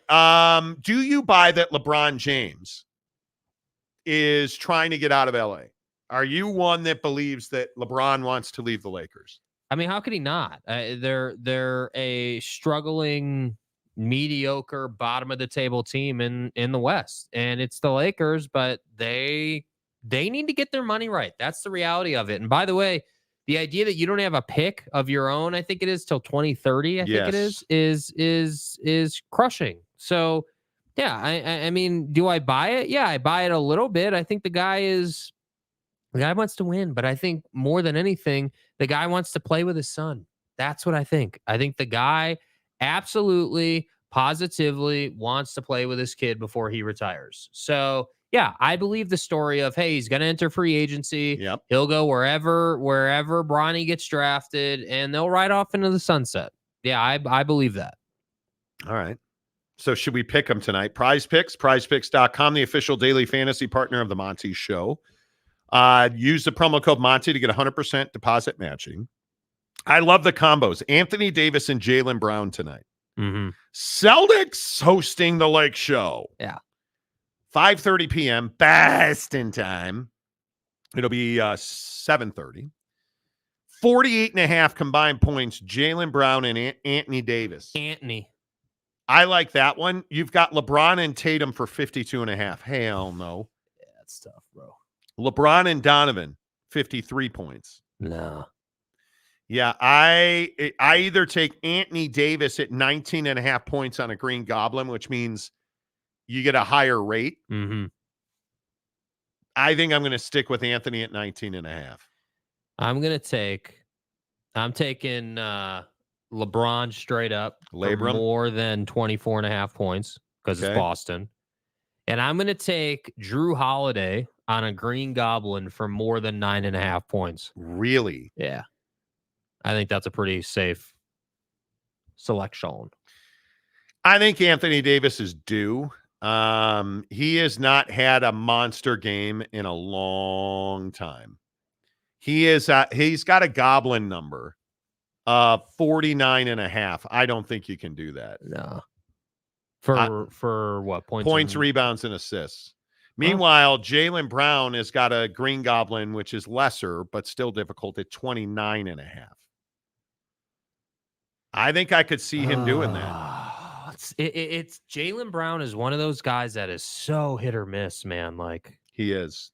Like you could easily see him doing it, but then there are some nights where he's just awful. And now there's this MFing Lauri McCarkinen thing. No, I'm not. So you're out on Markkanen altogether? Done on the Jazz, dude. Done on the Jazz. It's the Sixers without JoJo. I don't care. I'm not. I ain't playing with the Jazz, dude. The Jazz are so inconsistent. You know why they're inconsistent? They don't run offense. Because they're not good? They don't run offense. Yeah, because they're not good. That's why they're inconsistent. Because they're not good. Points and rebounds tonight on the Yaz. John Collins is 22.5 points in rebounds. Uh-huh. And he's hit that 3 of his last 5, but not against the Knicks and not against Brooklyn. It was Charlotte, Washington, and New Orleans. And who do they have? They've got Philadelphia without Joe. Well, yeah, I mean, maybe 22 points in rebounds. I don't know. I'm staying away from that team. But if you think that's good, why are you staying away? Because they're too inconsistent. I don't know what I'm gonna get. I can't like with LeBron. You know, okay, it's the Celtics. He should, you know, would have no problem seeing Bron put up 30 tonight because it's the Celtics. You know, big game. He's gonna show out. Okay, totally get it. Fine. Like, so you think I should stay away from? I think you should stay Jazz away altogether. from the Jazz. Yeah, I do. But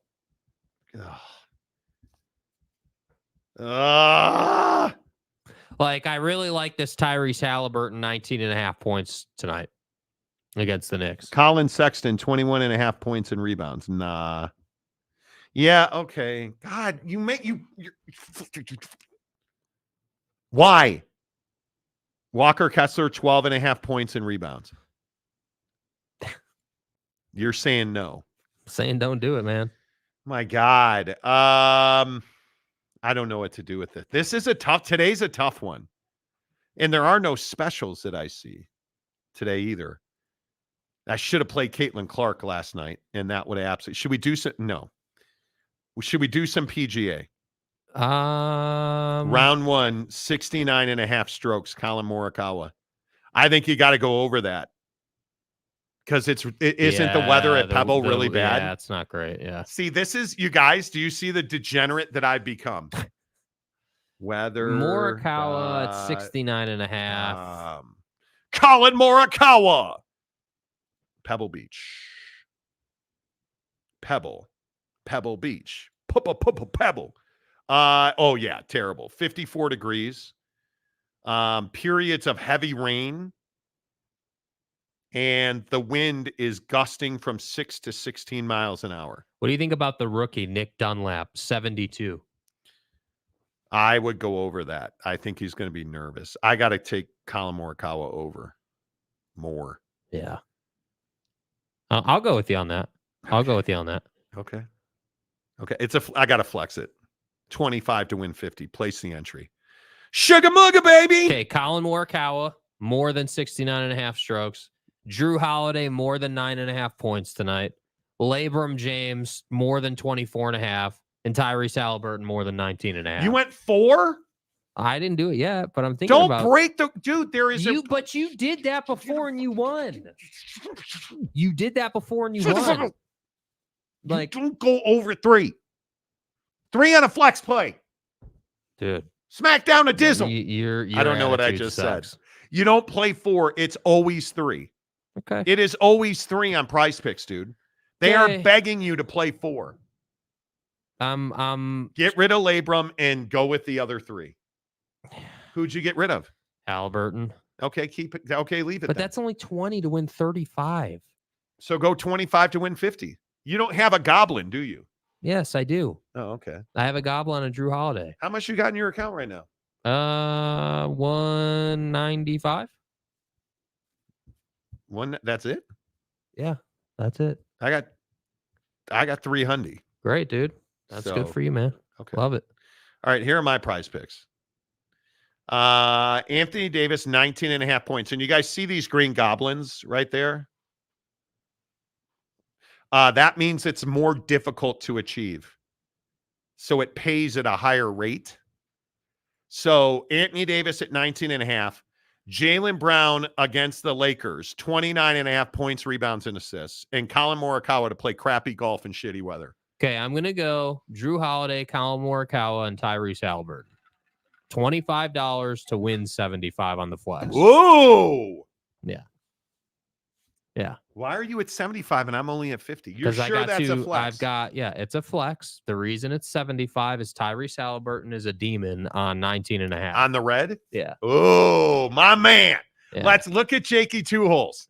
Filling it up. Let's go. Yeah. I'm proud of you. You've graduated into mandom here. Mandom. Okay. I feel like they've dropped. Now, I mean, your girlfriend still tells you how to live your life, which is fine. Dude, why do you hate me? Like, well, you smell. But other than that, you hate me, dude. I don't kill you. Yeah. What would I do without you? It's true. You complain. It's true. Okay.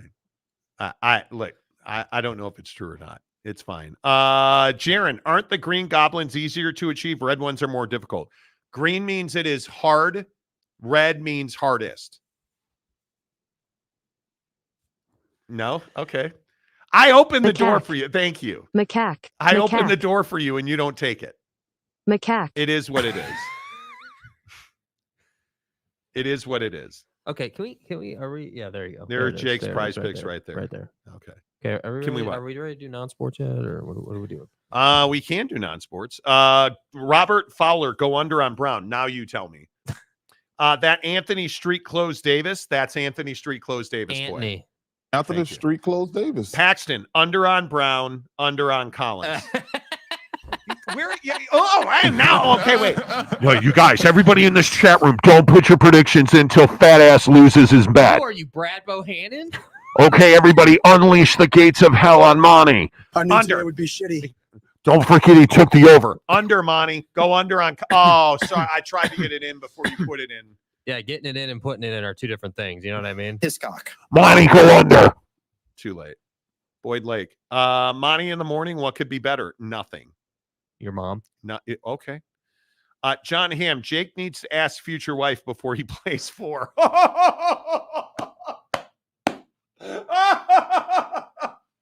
Cha-ching. I mean, is he wrong? Does she allow you to play? Are we ready to keep doing the show now, or what? The show didn't stop. OG Gary, play 6. No, we don't play 6. Never listen to J2H Mont. There's a reason Jake calls it pipe picks. That's true. That is true. Exactly right. Jay McClanahan, things come in threes. Did your mom tell you that? Paxton, under Monty. Golden State leaves Oakland. Golden State has been out of Oakland for 2 years now. They're at the Chase Center in Sam Frog's Disco. Wasikowski, how long till Golden State abandons Oakland? Exactly. What are you talking about? Jake, are you cool with me? You rock. Am I cool with you? I thought you guys were like textually involved. I'm not uncool with you. Yeah, who's uncool with you? Yeah, I mean, I wouldn't say that we're textually engaged anymore. Yeah. Eric C. Whoa, Jake has a girlfriend. I've missed so much. No. He's got a girlfriend who he lives with who forbids him from golfing. It's not true. Is it? Don't be rude. Is it sort of true? No. Is there any truth in that statement at all? There's not. Okay. Gumby Fresh Out. I heard the Oakland A's were going to leave Oakland. Oh, wow. Breaking news. Boyd Lake, Monty in the Morning, brought to you by your mom. Exactly right. Exactly right. Mike Smith, you said you loved James on the phone, but have been silent since. He broke up with you over text message? That's what I'm saying. You told him live on the show. You guys had phone sex. live on the show.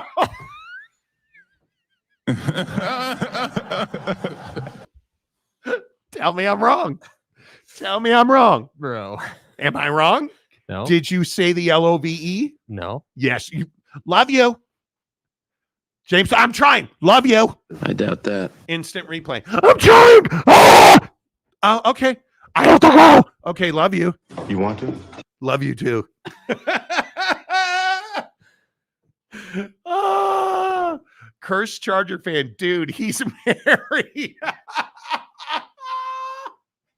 I don't give a bit. See, they buy into it. They actually listen to what the old man says. Okay. Go black. So back to daytime now? No, mornings. Trust me. Mornings are prehistoric. They're nothing. Whatever. Nothing. Okay. Boston Mapes, Jake, you don't have to take this abuse. Respect. Yeah. Is it too much, Jake? No. We got you out of your routine today, but I'm proud to be here with you. Is it too much? No, it's fine. It's fine. Is there anything you want to say? Nope. No, I guess not. Okay. Capazzo, Jake just understands that you have to spend time with her when you can. That's right. Carruthers, you're wrong, Monty. Okay.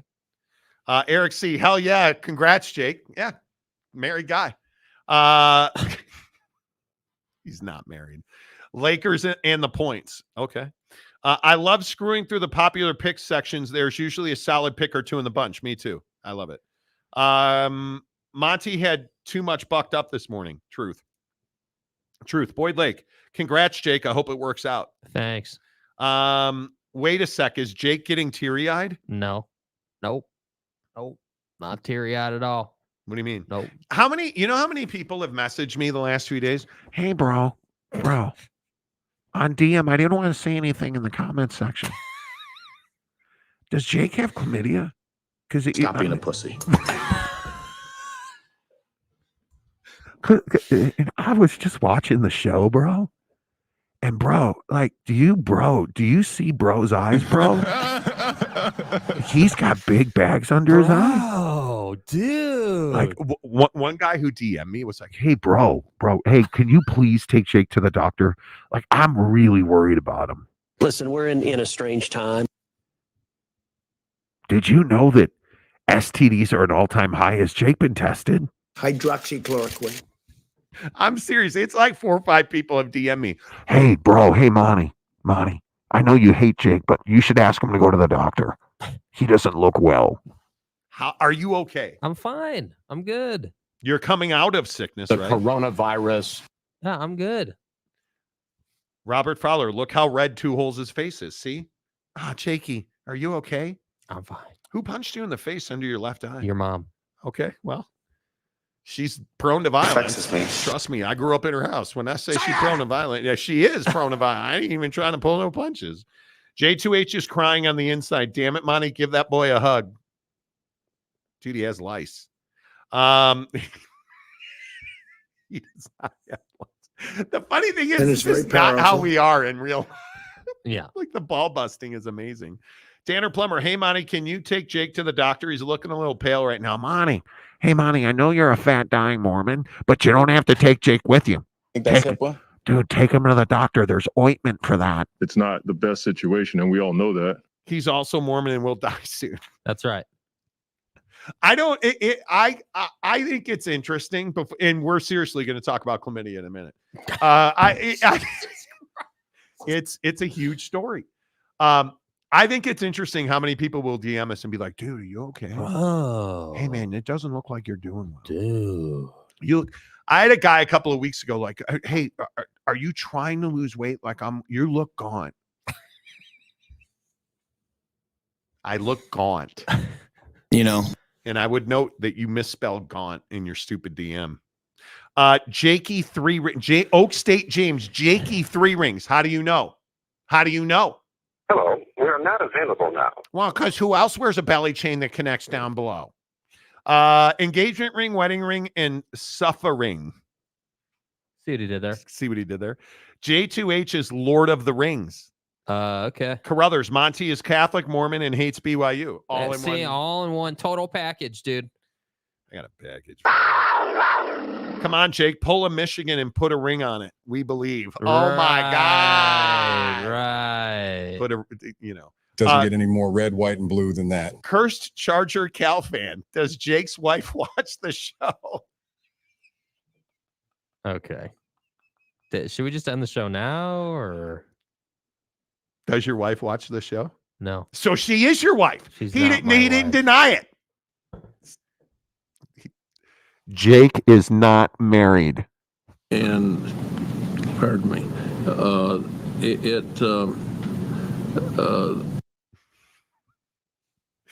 Carruthers, yeah, your face does look red. Whatever, dude. Y'all are hating. Okay. Y'all are capping. Now, as a public service announcement, did I not put the graphic in here? Oh, no. Why are STDs out of control in this country? Have you guys heard this? That STDs, I know I had it. I had a ranking of STDs by state. And yeah, here we go. 10 states with the highest STD rates, as STDs in the United States are at their highest level in decades. 2.5 million cases, fueled by continual and alarming increases in syphilis. The combined rate of infections from chlamydia, gonorrhea, and syphilis in 2022 was 751 cases per 100,000. Do you guys understand that? So here are the top 10 states. Number 10.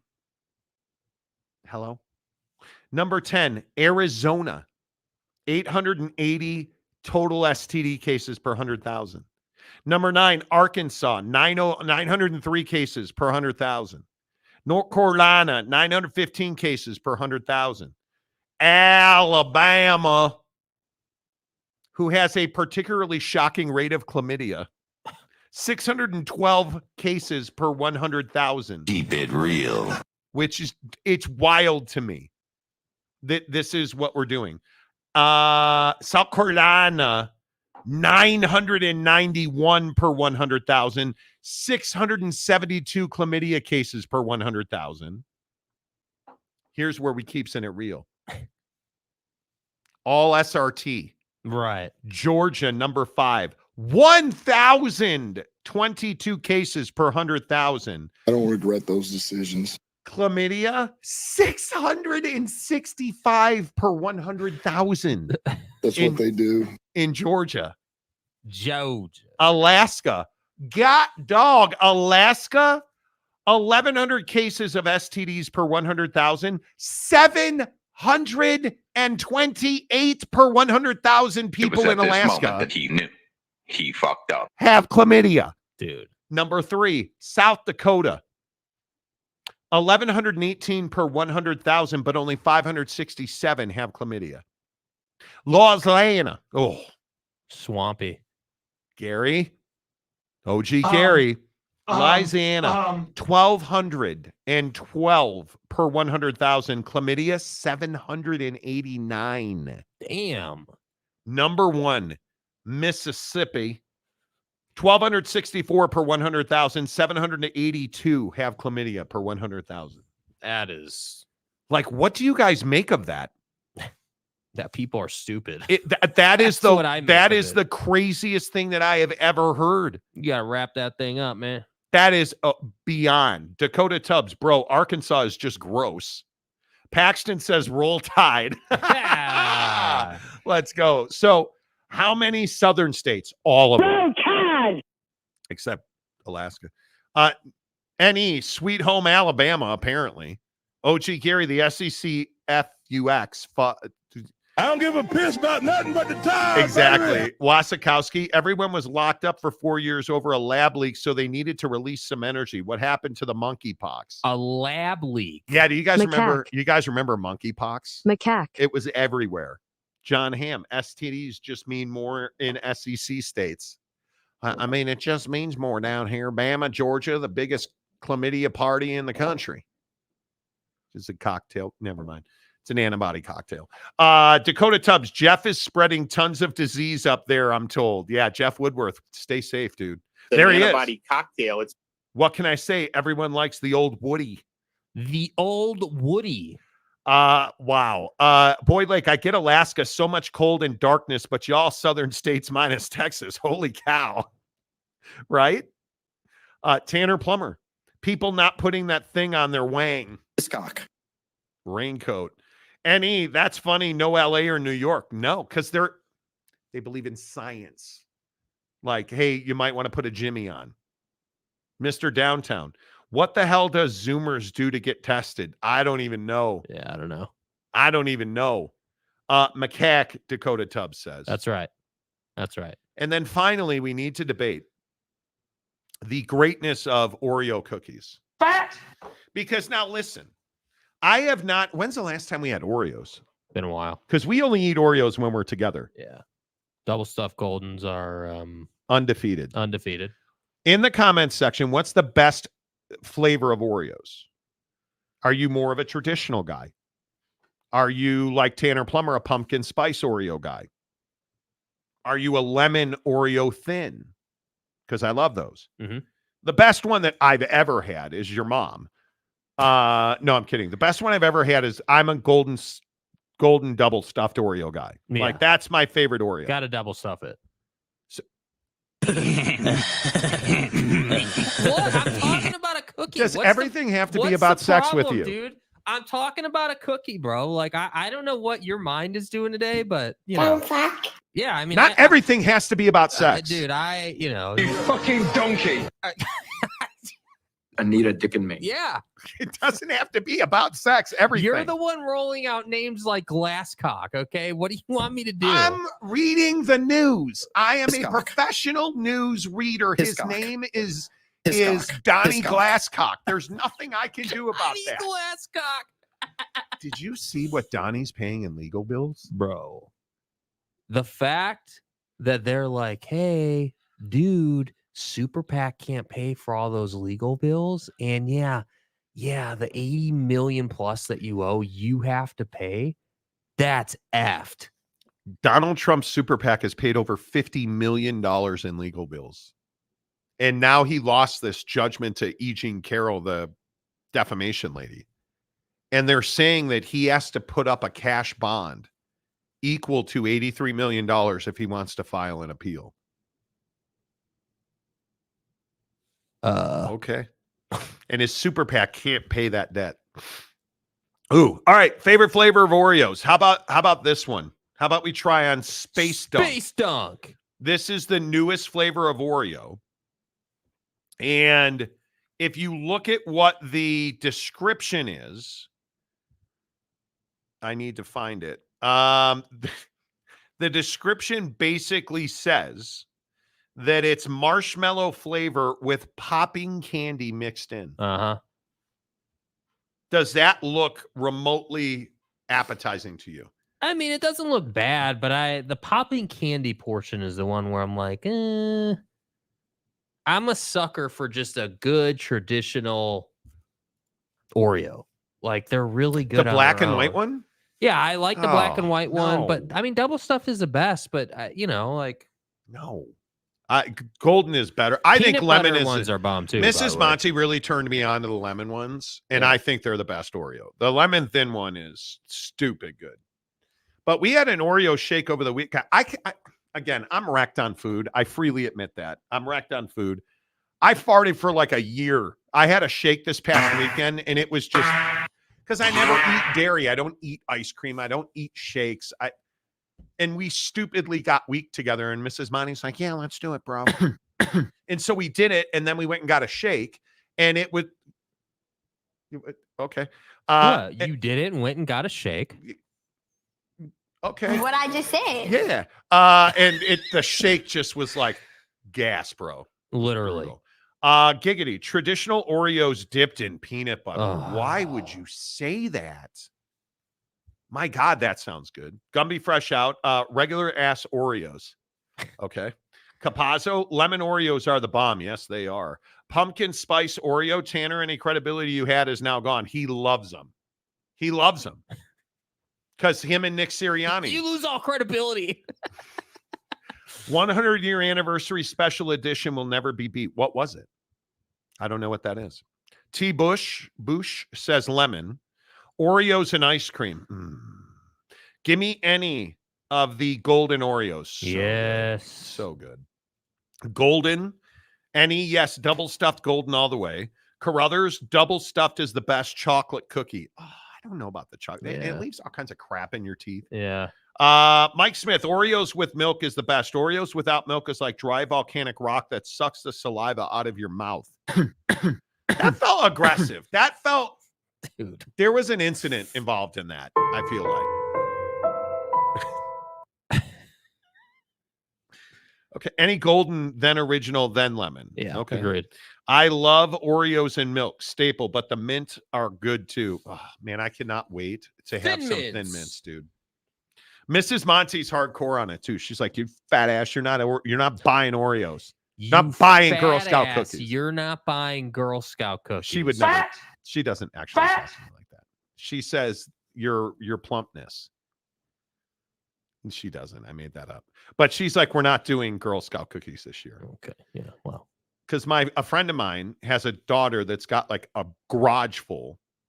And he's like, I can send you a link, dude. Package. I'll send you a link. I can get you a link. I can get you a too. Right. Boston Mapes, dark chocolate. It's how I keep the rest of the fam from eating them. Ooh, Mrs. Monty loves dark chocolate. Carruthers. It's white stuff in between the cookies. Okay. Mint Oreos. I'm not reading the rest of that. P.S. I sent you on X the link to the Taylor Tomlinson clip about getting a single guy to wear a condom. Bro, why? Like, dude, why would you do that? Giggity. Like, why are we sending links to dudes putting on, Jimmy hats? I don't want to see it. No, if I have to say it, you've gone too far. Donnie don't care about no rules. I thought you didn't talk politics on here. Here we go, bro. How have I talked politics? Stop. Mike Smith, Dinklage SNL skit, Space Pants. Okay. Gumby says pass. Cosmic cream equals seminal fluids. Boston Mapes, popping candy. I'm out. Me too. Yeah. Oreo thins is a trick. You end up eating more calories. I hope I do. Golden are the best. Dude, I'm that guy that's like, hey, listen. Just give me the whole pack. If you're going to do it, let's do it. Just give me the whole pack. I'm not. Well, listen. If you just eat one, it's 3 calories. Just the tip, dude. Just the tip. I want, give me the whole thing. I'm not doing it. Monty owes a ribeye. I've been surprised by popping candy before, so I can't say no until I try it. Okay. It's a joke. Taylor Tomlinson is a comedian. Okay. Ollie Gordon is the GOAT. Gumby fresh out. Condoms or Oreos? I don't think so. I don't. Yeah. OG Oreos, double stuff them paws and give me the whole package.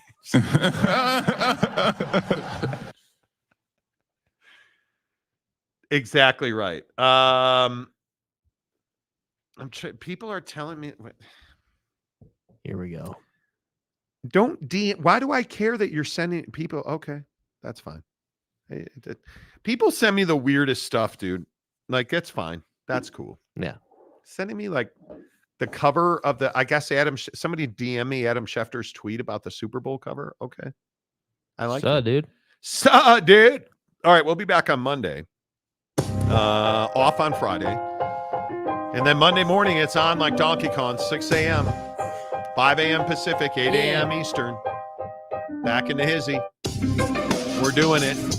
The Monty Show is presented by The Advocates, theadvocates.com. The best injury attorneys in the business. Until Monday, say goodbye, Jake. Goodbye, Jake.